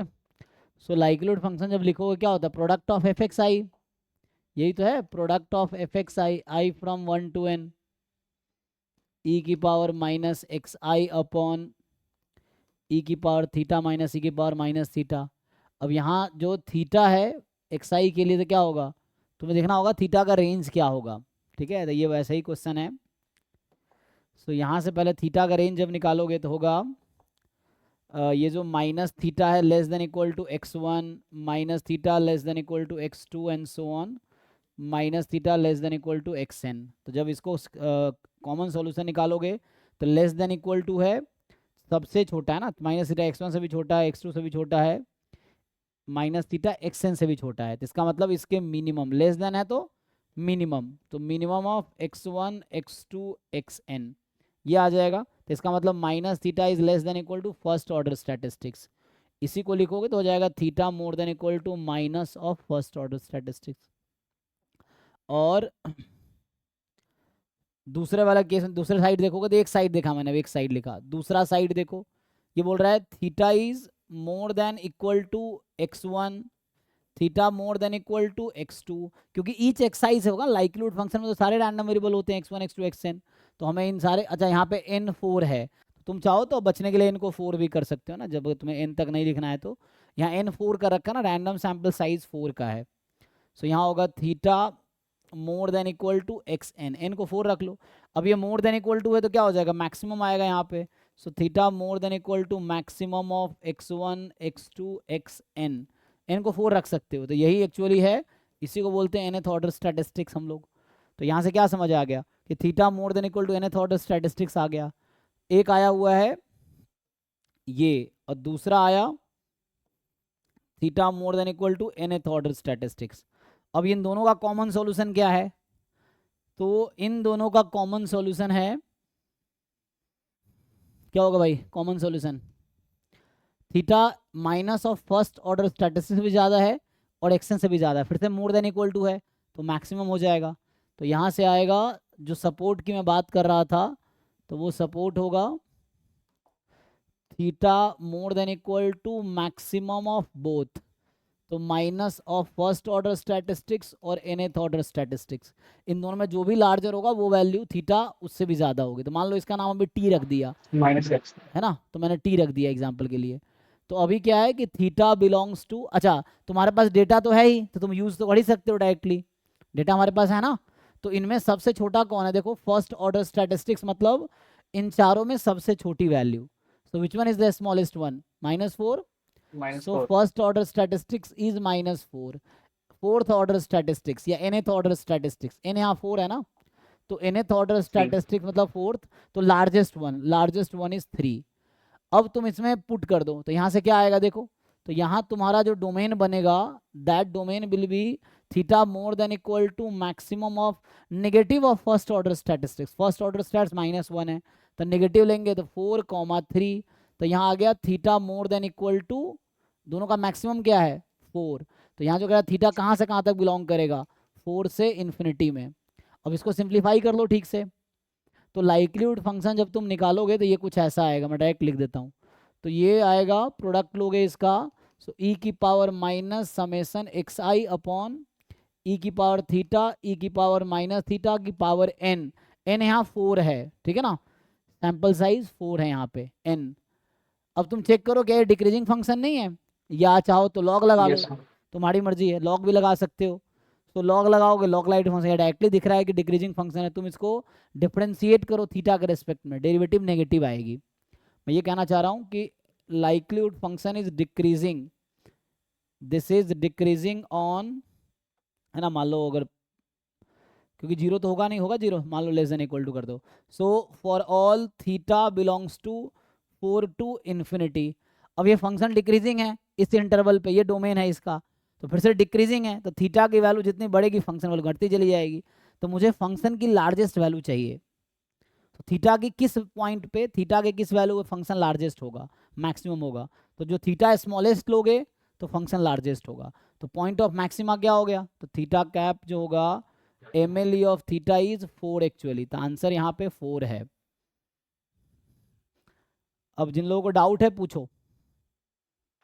सर कल क्लास में लास्ट में ऐसा ही करवाए थे, जी कल भी ऐसे ही करा थे, सेम ही चीज हुई सारे थी। क्वेश्चन ऐसे ही होगा। हाँ कल वहाँ पे जो question uniform minus theta theta था ना, वहाँ बस था uniform Yes, minus sir. Theta theta वाला, सेम ही लॉजिक था वहाँ भी, यहाँ भी यही आंसर आया था, तो वहाँ बस ये छोड़ दिया था। अब डेटा पुट करना था, डेटा हमें दे रखा है ना, तो उसमें देखना है इन दोनों में मैक्सिमम कौन सा है, ये है, तो वही चीज़ रिड्यूस हो गया। कल लिखा होगा कि थीटा बिलोंग्स टू टी से इन्फिनिटी, ऐसा है ना, यहाँ लाइक्लीहुड फंक्शन था। तुम लॉग लोगे तो भी कोई फर्क नहीं पड़ेगा, जैसे मैंने कहा कि ये जो लाइक्लीहुड फंक्शन उसका डेरिवेटिव नेगेटिव आएगा, ये नॉट थीटा, ये 0 है ना, ये लिखने का मतलब मेरा 0 है, डिक्रीजिंग है, मतलब डिक्रीजिंग मतलब डेरिवेटिव लेस देन 0 है। सो अगर तुम लॉग लगा लो पहले, लॉग लाइक्लीहुड फंक्शन लिख लो, फिर डिफरेंशिएट करो, तब भी नेगेटिव आएगा, ठीक है ना। लॉग स्ट्रिक्टली इंक्रीजिंग फंक्शन, तो उसको इंक्रीजिंग डिक्रीजिंग में कोई इफेक्ट नहीं पड़ेगा, तो वो डिक्रीजिंग फंक्शन ही होगा। एंड आमेल इज दिस, कल निकाला था हमने, कल uniform minus theta plus theta का निकाला था। बस अभी बस डिफरेंस क्या आ रहा है, यहाँ तक तो कल भी हम पहुँच गए थे कि MLE वॉज दिस, है ना, जो थीटा MLE था ये कल भी हमने देखा था कि दैट वाज दिस, इन दोनों में जो मैक्सिमम होगा। अब बस नंबर तुम्हें पुट करना है, एन यहाँ 4 है तो ये पुट करोगे ये 4 आंसर आएगा, that's why 4 is the MLE। 4 कैसे आएगा वो दिख रहा है, तो ये MLE होगा तो उसमें 4 पुट कर दो। तो ये सब प्रैक्टिस करो, बुक में एग्जाम्पल्स देखोगे आसान आसान क्वेश्चन मिलेंगे, पीवाइज कुछ करोगे तुम्हें समझ आएगा क्या पूछ रहा है। अब देखो इसमें दोनों पूछ लिया तुमसे, ठीक है, तो ये एक्चुअली 2 पैरामीटर एक्सपोनेंशियल है। अब तुमसे पूछ रहा है कि बताओ मेथड ऑफ मोमेंट एस्टिमेटर भी निकालो और MLE भी निकालो, दोनों का ये 2 पैरामीटर डिस्ट्रीब्यूशन है, ट्राई करके देखो।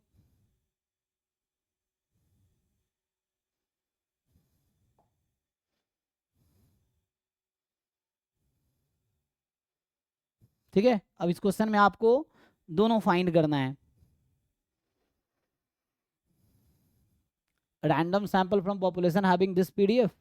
So find method of moment estimator and maximum likelihood estimator, दोनों, both of both parameter. पहले खुद ट्राई करके देखो, फिर मैं सॉल्व करता हूँ, और ज़्यादातर लोग कर पाएंगे क्योंकि आसान है.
आया भाई कि नहीं? इतना टाइम लगेगा?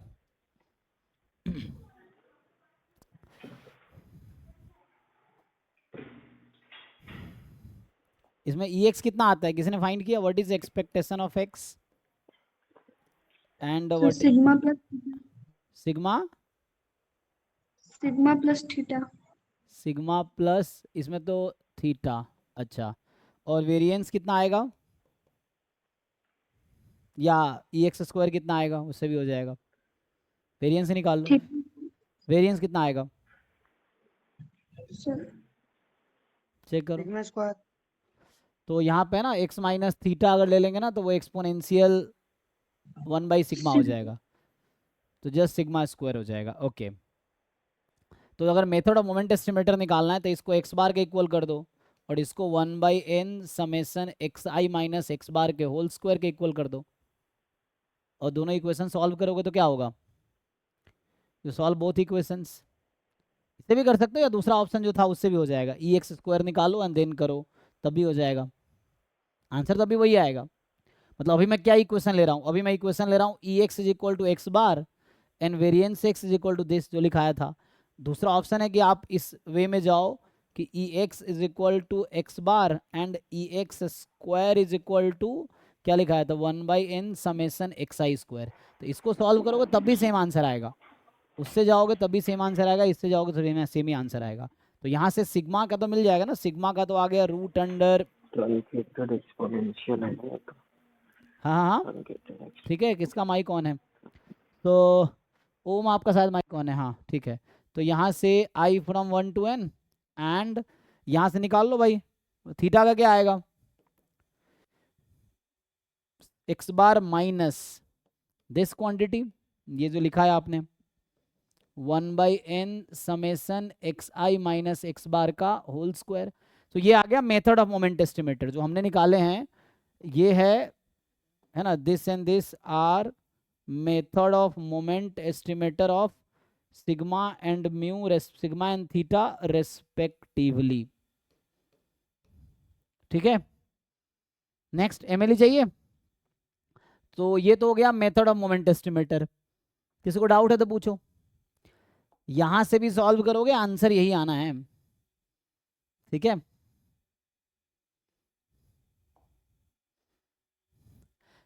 MLE के लिए क्या करते हैं, लाइक्लीहुड फंक्शन लिखते हैं, तो ये तो मेथड ऑफ मोमेंट एस्टिमेटर हो गया। चलो अब MLE फाइंड करते हैं। तो MLE के लिए मुझे चाहिए लाइक्लीहुड फंक्शन, तो इसका हम लाइक्लीहुड फंक्शन लिखेंगे तो क्या होगा, चलो तो लाइक्लीहुड फंक्शन 2 वेरिएबल में आएगा, म्यू और थीटा या थीटा म्यू जो लिखना है, थीटा और सिग्मा ना, सिग्मा और थीटा। तो ये हो जाएगा प्रोडक्ट, तो प्रोडक्ट डायरेक्टली लिख देता हूँ, क्या प्रोडक्ट लिखना, 1/सिग्मा की पावर n e की पावर माइनस 1/सिग्मा समेसन xi माइनस theta I from 1 to n। तो ये तो हो गया दिस। अब यहाँ सपोर्ट जो है थीटा पे डिपेंड कर रहा है, कोई प्रॉब्लम नहीं है। तो यहाँ से क्या आएगा, theta less then x1 theta less then x2, तो इक्वलिटी लगा लो, कंटिन्यूअस रैंडम वेरिएबल है ना, तो इक्वलिटी लगाने में कोई प्रॉब्लम नहीं है। So and so on theta less than equal to xn, क्योंकि मुझे थीटा का रेंज जानना है, यहाँ थीटा इन्वॉल्व है, तो थीटा को यू कैन नॉट इग्नोर। तो यहाँ से आ जाएगा थीटा लेस देन ऑल, तो लेस देन इक्वल टू में मिनिमम आता है, more than equal to maximum आता है, तो थीटा लेस देन सबसे है, तो इसका मतलब सबके मिनिमम से भी लेस होगा, तो मतलब theta less than equal to first order statistics. तो यहाँ सिग्मा तो कुछ भी हो सकता है, इसका डोमेन की बात कर रहा हूँ, तो सिग्मा तो कोई भी पॉजिटिव रियल नंबर हो सकता है, मतलब सिग्मा जो बिलोंग कर रहा है वो 0 से इन्फिनिटी में, 0 हटा दो, 0 मत रखो, तो यहाँ से ओपन 0 से इन्फिनिटी, एंड थीटा जो बिलोंग कर रहा है वो फर्स्ट ऑर्डर स्टैटिस्टिक्स से लेस देन इक्वल टू है ना, अच्छा लेस देन इक्वल टू है, तो इसका मतलब कहाँ से स्टार्ट हुआ है थीटा की वैल्यू, इसने माइनस इन्फिनिटी से स्टार्ट किया हुआ है, राइट। तो ये हो जाएगा माइनस इन्फिनिटी से फर्स्ट ऑर्डर स्टैटिस्टिक्स तक, ठीक है। मतलब ये लाइक्लीहुड फंक्शन है और जिसका ये डोमेन है, क्योंकि 2 वेरिएबल फंक्शन है तो ये डोमेन है। अब आपको क्या समझना है, now you need to understand कि what is the value of theta and sigma that maximises the likelihood function, यही है। तो अगर इसको थोड़ा सा और ठीक से लिखूं, ये जो लाइक्लीहुड फंक्शन मैंने लिख रखा है थीटा और सिग्मा वाला, तो ये है 1/σ की पावर n, या चाहो तो इसमें लॉग लगा दो, आसान हो जाएगा। तो you take log likelihood function, so इसमें लॉग लगा लो। तो स्मॉल l थीटा और सिग्मा लॉग लगा दो, सो -n log सिग्मा, और आगे आ जाएगा -1/σ। ओपन कर दो उसको, तो ओपन करोगे तो समेसन xi और आ जाएगा -n थीटा, समेसन ओपन कर दिया। तो फाइनली सिंप्लीफाई होकर क्या आया, लाइक्लीहुड फंक्शन बना -n इंटू लॉग सिग्मा, इसको और ओपन कर दो तो -xi/σ प्लस n थीटा/σ। यही अभी तक ओके है।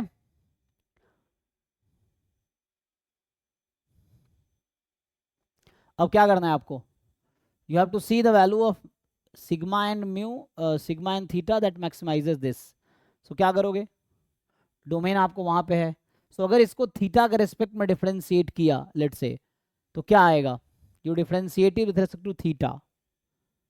So if you differentiate it with respect to theta, तो ये तो 0, ये भी 0, वहाँ से बचेगा n/σ, और सिग्मा तो पॉजिटिव है तो ये पॉजिटिव आ गया। इसका क्या मतलब है, n तो हमेशा पॉजिटिव होना है, n तो सैम्पल साइज है। और अगर लाइक्लीहुड लॉग लाइक्लीहुड फंक्शन का डेरिवेटिव थीटा के रेस्पेक्ट में पॉजिटिव है, इसका मतलब ये स्ट्रिक्टली इंक्रीजिंग है with respect to theta, one variable के रेस्पेक्ट में। So likelihood function is strictly increasing with respect to theta, और थीटा का रेंज ये है। तो क्या लगता है, स्ट्रिक्टली इंक्रीजिंग फंक्शन है, थीटा की वैल्यू जितनी ज़्यादा होगी फंक्शन की वैल्यू उतनी ज़्यादा होगी, मतलब थीटा की वैल्यू जब इंक्रीज करेगी फंक्शन की वैल्यू इंक्रीज करेगी, ये डेफिनेशन इंक्रीजिंग फंक्शन का। तो थीटा की जो लार्जेस्ट वैल्यू हो सकती है वो सकती है फर्स्ट ऑर्डर स्टैटिस्टिक्स, और ये इंक्रीजिंग फंक्शन है, likelihood function increasing function, this is increasing function with respect to theta. इसलिए थीटा के जो लार्जेस्ट वैल्यू पॉसिबल है वो है फर्स्ट ऑर्डर स्टैटिस्टिक्स, मतलब थीटा की maximum value first order statistics होगी जिसके करस्पॉन्डिंग लाइक्लीहुड फंक्शन मैक्सिमम होगी थीटा के रेस्पेक्ट में। तो इससे ये समझ आया कि एमएलई ऑफ थीटा जो आएगा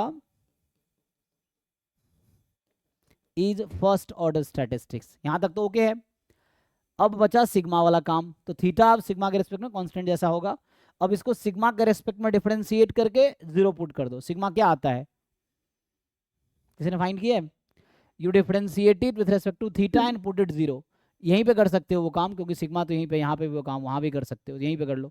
इसको डिफरेंशिएट करो, यहीं पे इसको डिफरेंशिएट करो, मैं कह रहा हूँ del L upon del sigma को 0 पुट करो। सिग्मा की वैल्यू क्या निकल के आती है, x बार माइनस थीटा, एक्स बार माइनस थीटा, और थीटा का एस्टिमेटर ऑलरेडी आ चुका है, क्योंकि एस्टिमेटर में कभी पैरामीटर नहीं आएगा। Estimator is a statistic, statistics is free of parameter, तो उसमें जो एस्टिमेटेड वैल्यू थीटा का है वो यूज कर लो।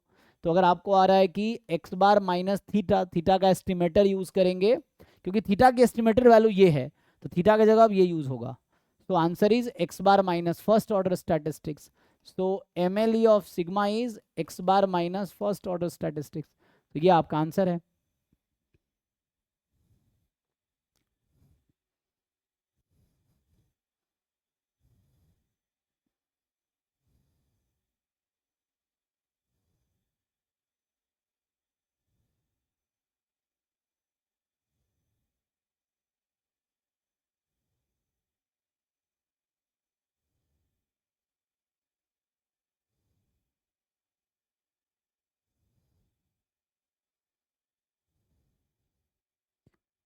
Okay ji,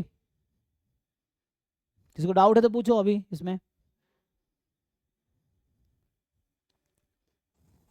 sir method of movement एक बार बता दिए, क्लियर नहीं हो पा रहा सही। क्या सही नहीं हो पा रहा, सर मेथड ऑफ मूवमेंट नहीं समझ में आ रहा है। मेथड मोमेंट एस्टिमेटर निकालते कैसे हैं? जी सर। अरे कैसे निकालते मैं पूछ रहा हूँ, मेथड मोमेंट एस्टिमेटर कैसे निकालते हो, how to find sir method. Sir ये एक्सपेक्टेशन जो सिग्मा प्लस थीटा आया है, ये सर समझ में नहीं आ रहा कैसे आया। अच्छा ये समझ नहीं आ रहा कि ये कैसे आया, जी सर। बाकी समझ आता है कि ई एक्स को इक्वल रखते हैं एक्स बार के, और वेरिएंस एक्स को इक्वल रखते हैं इसके, उससे जो निकल जी के आएगा सर। पैरामीटर वो आ जाएगा, या ऐसा करो। तो मेन दिक्कत है तुम्हें रैंडम वेरिएबल का मीन निकालना नहीं आ रहा, ये तो भाई दुख की बात है। If you don't know how to find mean of a distribution, कैसे होगा? ये तुम्हें इस पीडीएफ में मीन नहीं निकालना आ रहा है, EX निकालना, किसी रैंडम वेरिएबल का एक्सपेक्टेशन निकालना आता है? जी सर, एक्सपेक्टेशन तो निकाल लो। तो क्यों नहीं निकल रहा फिर? क्योंकि तुमने ट्राई नहीं किया। सबसे बड़ी दिक्कत ये है ना, सबको खाना परोसा हुआ चाहिए, या तो बुक में लिखा हुआ सॉल्यूशन मिल जाए या किसी टीचर का सॉल्यूशन लिखा हुआ मिल जाए। मैं बता रहा हूँ भाई, ये हालत एग्जाम तक रहा, तो एग्जाम में भी टीचर के भरोसे बैठोगे तुम, मैं बता रहा हूँ, तुम खुद नहीं लिख पाओगे। जी सर, कलर नहीं आ रहा है सब। क्यों नहीं आ रहा ये? What is definition of expectation? Sir expectation, expectation का फॉर्मूला क्या होता है? EX कैसे निकाल, अगर पीडीएफ मुझे गिवन है तो कैसे निकालते हैं EX? Sir x into F x. हाँ तो करो ना, x into F x. X into F x क्या है? 1/सिग्मा e की power minus x minus theta by sigma dx। और x का डोमेन, x कहाँ से कहाँ तक है? 0 इन क्या लिखा हुआ है ये? Infinity theta. x more than theta. तो x का यहाँ इंटीग्रेट किस रीजन पे करोगे? सर थीटा से x। x क्यों करेंगे? तो एक्सपेक्टेशन है पूरा सपोर्ट पे, थीटा से इन्फिनिटी तक। थीटा से इन्फिनिटी सर। अब करो, एक्सपेक्टेशन निकालना आता है इसका? अगर इंटीग्रेशन आता होगा तो इसका आंसर वही आएगा, म्यू प्लस सिग्मा, मतलब थीटा प्लस सिग्मा। आता है इंटीग्रेशन करना? ये भी बताना पड़ेगा। नहीं सर, अब हो जाएगा। हो जाएगा ना? तो इससे आसान तरीका है, तो सब्स्टिट्यूशन कर लो, या तो यहाँ x माइनस थीटा को मान लेना t, तो ये थोड़ा इंटीग्रेशन और इजी हो जाएगा। तो ये बन जाएगा तुम्हारा, उसके हिसाब से ब्रेक कर लेना। तो ये इंटीग्रेशन की लिमिट हो जाएगी 0 से इन्फिनिटी, और इसके x की वैल्यू हो जाएगी थीटा प्लस t, और ये बन जाएगा 1/सिग्मा, बाहर कर सकते हो, e की power minus t by sigma dt। यहाँ से आसान हो जाएगा इंटीग्रेट करना डायरेक्टली, ठीक है? तो यही आएगा थीटा प्लस सिग्मा। नहीं तो एक और ठीक। आसान तरीका है कि तुम अगर ध्यान से यहाँ देखोगे ना, ट्रांसफॉर्मेशन कर सकते हो। तो ये जो पीडीएफ में लिख रखा है, x माइनस थीटा का जो पीडीएफ होगा ना, वो ये बनेगा। मान लो x माइनस थीटा को मैंने t मान लिया, तो इसका जो पीडीएफ बनेगा, तुम्हें बस ट्रांसफॉर्मेशन समझ आना चाहिए। सो पीडीएफ ऑफ t जब निकालोगे, सो ये आएगा 1/सिग्मा e की power minus t by sigma t more than 0, ठीक है? और यहाँ से एक्सपेक्टेशन ऑफ t निकालना नहीं पड़ेगा, ये एक्सपोनेंशियल रेट 1/सिग्मा है, तो मीन सिग्मा आ गया। तो यहाँ से ET जब निकालते हैं ना, तो ये होता है EX माइनस थीटा, और ET मुझे पता है, तो यहाँ से जब सॉल्व करोगे तो EX की वैल्यू आ जाएगी expectation of t plus theta, ठीक है? तो EX आ गया expectation of t plus theta, तो यहाँ से एक्सपेक्टेशन ऑफ t आ गया थीटा प्लस सिग्मा, ठीक है? तो ये भी एक तरीका है। और ये अच्छा। सब भाई खुद से दिमाग लगाओगे, कैसे एक्सपेक्टेशन निकलता है, कैसे निकाल सकते हैं, क्या क्या तरीका हो सकता है, ये सब मतलब सोचोगे तो हो जाएगा, मुश्किल थोड़ी है। बट दिक्कत सबसे बड़ी चीज़ है, तुम हिम्मत नहीं करते हो कोशिश करने का, तुम्हें देख के लगता तुमसे नहीं होगा। तुम कोशिश करोगे तो होगा, ट्राई करोगे तभी तो होगा, क्वेश्चन देख के ही छोड़ देते हो।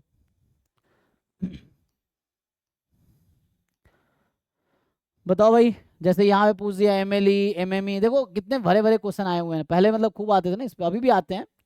MLE MME पे क्वेश्चन हर साल आएगा ही, मतलब कम से कम एक क्वेश्चन MLE का, कम से कम एक क्वेश्चन MME का हर साल आएगा। तुम देखो कोई भी पेपर उठा के, आना ही है। कभी कभी होगा और नहीं आएगा, तो अदरवाइज हर साल आना ही है। बताओ, इसमें इसमें भी यही पूछा है,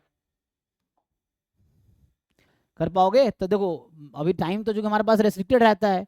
अब जो एटलीस्ट सिंसियर बच्चे हैं वो क्या करेंगे, इस असाइनमेंट में जितने भी क्वेश्चन MLE के हैं वो सारे बैठ के सॉल्व करो, और जो क्वेश्चन फंस जाएंगे वो मुझसे पूछो। ये मत एक्सपेक्ट करो कि सर सारे क्वेश्चन आप करवा दो, तो अगर मैं पूरा करवा तो दूंगा ही, लेकिन तुम कैसे सीखोगे? तो तुम्हें चाहिए कि तुमने 2-4 क्वेश्चन करवा दिए, अब 2-4 मैंने कराया, तुम 20-30 200-400 खुद सॉल्व करो। अब उनमें से जो नहीं होगा वो मुझसे पूछो। तो उसके लिए बताओ कब डाउट क्लास रखना है। रात को डाउट क्लास चल रही है, अगर वो कम पड़ रहा है सैटरडे संडे डाउट क्लास रख सकते हैं, या क्लास में करना है क्लास में भी डाउट डिस्कस कर सकते हैं। बट उसके लिए तुम्हें ये सॉल्व करना होगा, है ना? तो वो जो बहुत इंटेलिजेंट लोग हैं जो सोचते हैं लास्ट के 2 दिन में कर लेंगे, बाद में हो जाएगा, एग्जाम के टाइम पे कर लेंगे, तो उनका कभी नहीं आता, फिर वो अगले साल फिर तैयारी करते हैं ऐसे लोग, ठीक है? तो इसलिए जैसे भी चल रहा है तो बैठ के इसको कंप्लीट कर लो, कि जो भी MLE के क्वेश्चन हैं, जितने भी क्वेश्चन इसमें MLEs के हैं, वो बैठ के सॉल्व कर लो, और जो फंस जाएगा वो मुझसे पूछो, जो अभी नहीं पढ़ा है उसको छोड़ देना, है ना? अभी मेनली वही क्वेश्चन करो जिसमें MLE और MME पूछा है। कितने क्वेश्चन होंगे टोटल असाइनमेंट में, कितने क्वेश्चन है इसमें? इसमें टोटल जैसे कितने हैं 58 क्वेश्चन है, तो इसमें एमएलए कितने होंगे 20 30 40 ज़्यादा 40 क्वेश्चन होगा ना, बैठ के सॉल्व कर लो। और जो भी उनमें फंस जाएगा क्लास में पूछो, जब चाहो तब तुम बोलो कब डाउट क्लास रखना है तब रख सकते हैं, लेकिन उसके लिए कंडीशन है कि तुम ट्राई करके आओ। सिर्फ ये भरोसे मत रहो कि सर आप बस ऐसी दवाई दे दो ना कि बस एग्जाम में टॉप ही कर जाए, तो ऐसा कोई दवाई नहीं है, वो दवाई तुम्हारे हाथ में ही है। खूब क्वेश्चन प्रैक्टिस करो।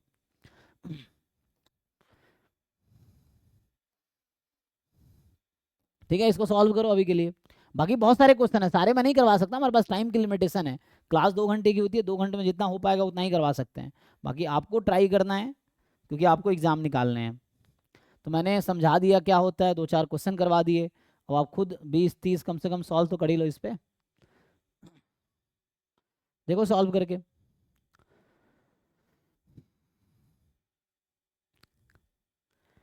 अब ये पूछा है find the MLE of probability x more than 10, तो पहले तो ये निकाल लो x मोर देन 10।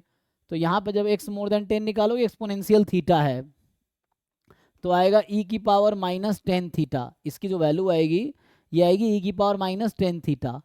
तो हमने पहले ही बता रखा है, मान लो theta cap is MLE of theta, मान लो ये आ गया। तो ये पता है ना इनवेरियंस प्रॉपर्टी, तो क्या होगा e की पावर -10 थीटा का एमएलई क्या आएगा, अगर या जैसे ने पहले लिखा हुआ है t is MLE of theta, तो e की पावर -10 थीटा का एमएलई क्या होगा भाई,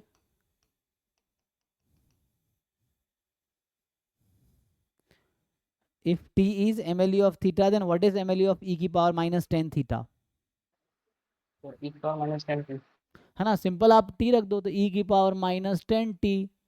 पहले t तो निकाल लो, t कैसे निकालोगे, अब उसके लिए पता ही है तुम्हें कैसे निकालते हैं। क्या हमने कल क्वेश्चन ये किया था ना, क्या आया था MLE इसका, एक्स बार। x बार नहीं आया था, 1/x बार। 1/x बार, क्योंकि इसका मीन आएगा 1/थीटा। ठीक है, तो 1/थीटा आएगा, तो उसको सॉल्व करके देखो, तो ये 1/x बार आया था। तो इस क्वेश्चन का आंसर क्या हो गया, तो इसका जो एमएलई आ गया e की power -10/x bar. This is the answer of this question, हो गया बस। ये हमने कल क्लास में सॉल्व किए थे, तुमने खुद सॉल्व किए थे। और ये थीटा का एमएलई है, तो e की पावर -10 थीटा का एमएलई e की पावर -10/x बार, थीटा की जगह 1/x बार रख दो, हो गया। इनवेरियंस प्रॉपर्टी यही था ना कि अगर t is MLE of theta then g of t is MLE of g of theta, g is any function, तो यहाँ वो फंक्शन है e की पावर -10 थीटा, तो थीटा की जगह थीटा का एमएलई रख दो, तो जो भी फंक्शन होगा उसका एमएलई आ जाएगा। ठीक है भाई, तो अभी के लिए यही काम है तुम्हारा कि इसमें 2 असाइनमेंट है, एक तो एस्टिमेशन वाला जैसे मैंने खोल रखा है ना, तो ये तो एस्टिमेशन वाला है, इसमें क्या मेथड ऑफ एस्टिमेशन है, एक है एस्टिमेशन नाम से, एक है मेथड ऑफ एस्टिमेशन नाम से, तो दोनों में ठीक है ना। ये जैसे अभी मैंने सर्च किया था ना यहाँ पे, जैसे यहाँ पे जब सर्च किए थे एस्टिमेशन, तो क्या क्या आया था देखो, एक आता है मेथड ऑफ एस्टिमेशन जो मैंने अभी ओपन किए थे, और एक आएगा एस्टिमेशन जैम। तो दोनों में कुछ क्वेश्चन कॉमन भी हो सकते हैं, अलग अलग भी हो सकते हैं, तो बैठ के इसको सॉल्व करो, है ना। इस तरह से ये PYQ एटलीस्ट कंप्लीट कर लो, जो डाउट है क्लास में पूछो। तो मेथड ऑफ मोमेंट एस्टिमेटर और मैक्सिमम लाइक्लीहुड एस्टिमेटर, इन पे बेस्ड जितने भी क्वेश्चन है उसको सॉल्व करो, जितने भी असाइनमेंट में है। बाकी जो डाउट रह जाएगा रात को डाउट क्लास में पूछ सकते हो, कल क्लास में डिस्कस कर सकते हैं, नहीं तो जब भी चाहो तब डाउट क्लास रख सकते हैं, लेकिन उसके लिए बताना पड़ेगा, ग्रुप में इन्फॉर्म करो, फिर हम फ्री रहेंगे, क्लास रख लेंगे, बाकी लोगों का भी उसमें फ़ायदा होगा, है ना, बताओगे तो होगा। तो सॉल्व करो इसको, मैं ये स्टॉप करता हूँ आज। तो इसमें कुछ खास आज हमने बस यही डिस्कस किया, मेथड ऑफ मोमेंट एस्टिमेटर क्या है, और बाकी क्वेश्चन सॉल्व करो। और देखो फिर अगले क्लास में अगर ये कंप्लीट हो जाएगा तो फिर मैं अभी आगे यहाँ से स्टार्ट करूँगा, अभी फिर मैं अभी यहाँ से कंटिन्यू करूँगा, तो कल फिर यहाँ से इस वाले पार्ट को पहले अभी कंप्लीट करेंगे, यहाँ तक आएंगे। ठीक है, इसलिए बता दिया कि एस्टिमेटर निकालते कैसे हैं, लिस्ट स्क्वायर एस्टिमेटर बाद में डिस्कस करेंगे, क्योंकि ये रिग्रेशन से रिलेटेड है, list square estimation and the application in simple linear regression. तो ये सिंपल लीनियर रिग्रेशन भी आपको करना है थोड़ा सा, और उसके बाद ये आ जाएगा, तो ये अभी बाद में देखेंगे। पहले ये वाला पार्ट अभी कल से मैं कंप्लीट करूँगा, उसके बाद ये हो ही गया, फिर यहाँ से स्टार्ट करेंगे लिस्ट स्क्वायर एस्टिमेटर क्या है, सिंपल लीनियर रिग्रेशन क्या होता है, then confidence interval, confidence coefficient, confidence interval है ना, पैरामीटर ऑफ दिस हो जाए, खत्म हो जाएगा। तो अभी बस ये पार्ट करा के फिर कल वहाँ से स्टार्ट करूँगा, पहले ये वाला पार्ट कंप्लीट कर लो और उसके बाद फिर वहाँ से कल स्टार्ट करते हैं। ठीक है, कुछ डाउट है किसी को पूछो, वरना ये स्टॉप करूँगा आज। तो आपका होमवर्क अभी है, एटलीस्ट जो सिंसियर बच्चे हैं ना, जिनको सच में एग्जाम निकालने हैं, तो वो एमएलई वाले सारे क्वेश्चन कंप्लीट कर लो, एमएलई और एमएमई वाले, आसान टॉपिक है, क्वेश्चन कर लोगे तो कॉन्फिडेंस आ जाएगा, ये है। ठीक है, चलिए अभी स्टॉप करते हैं, थैंक यू, कल मिलते हैं सेम टाइम पे।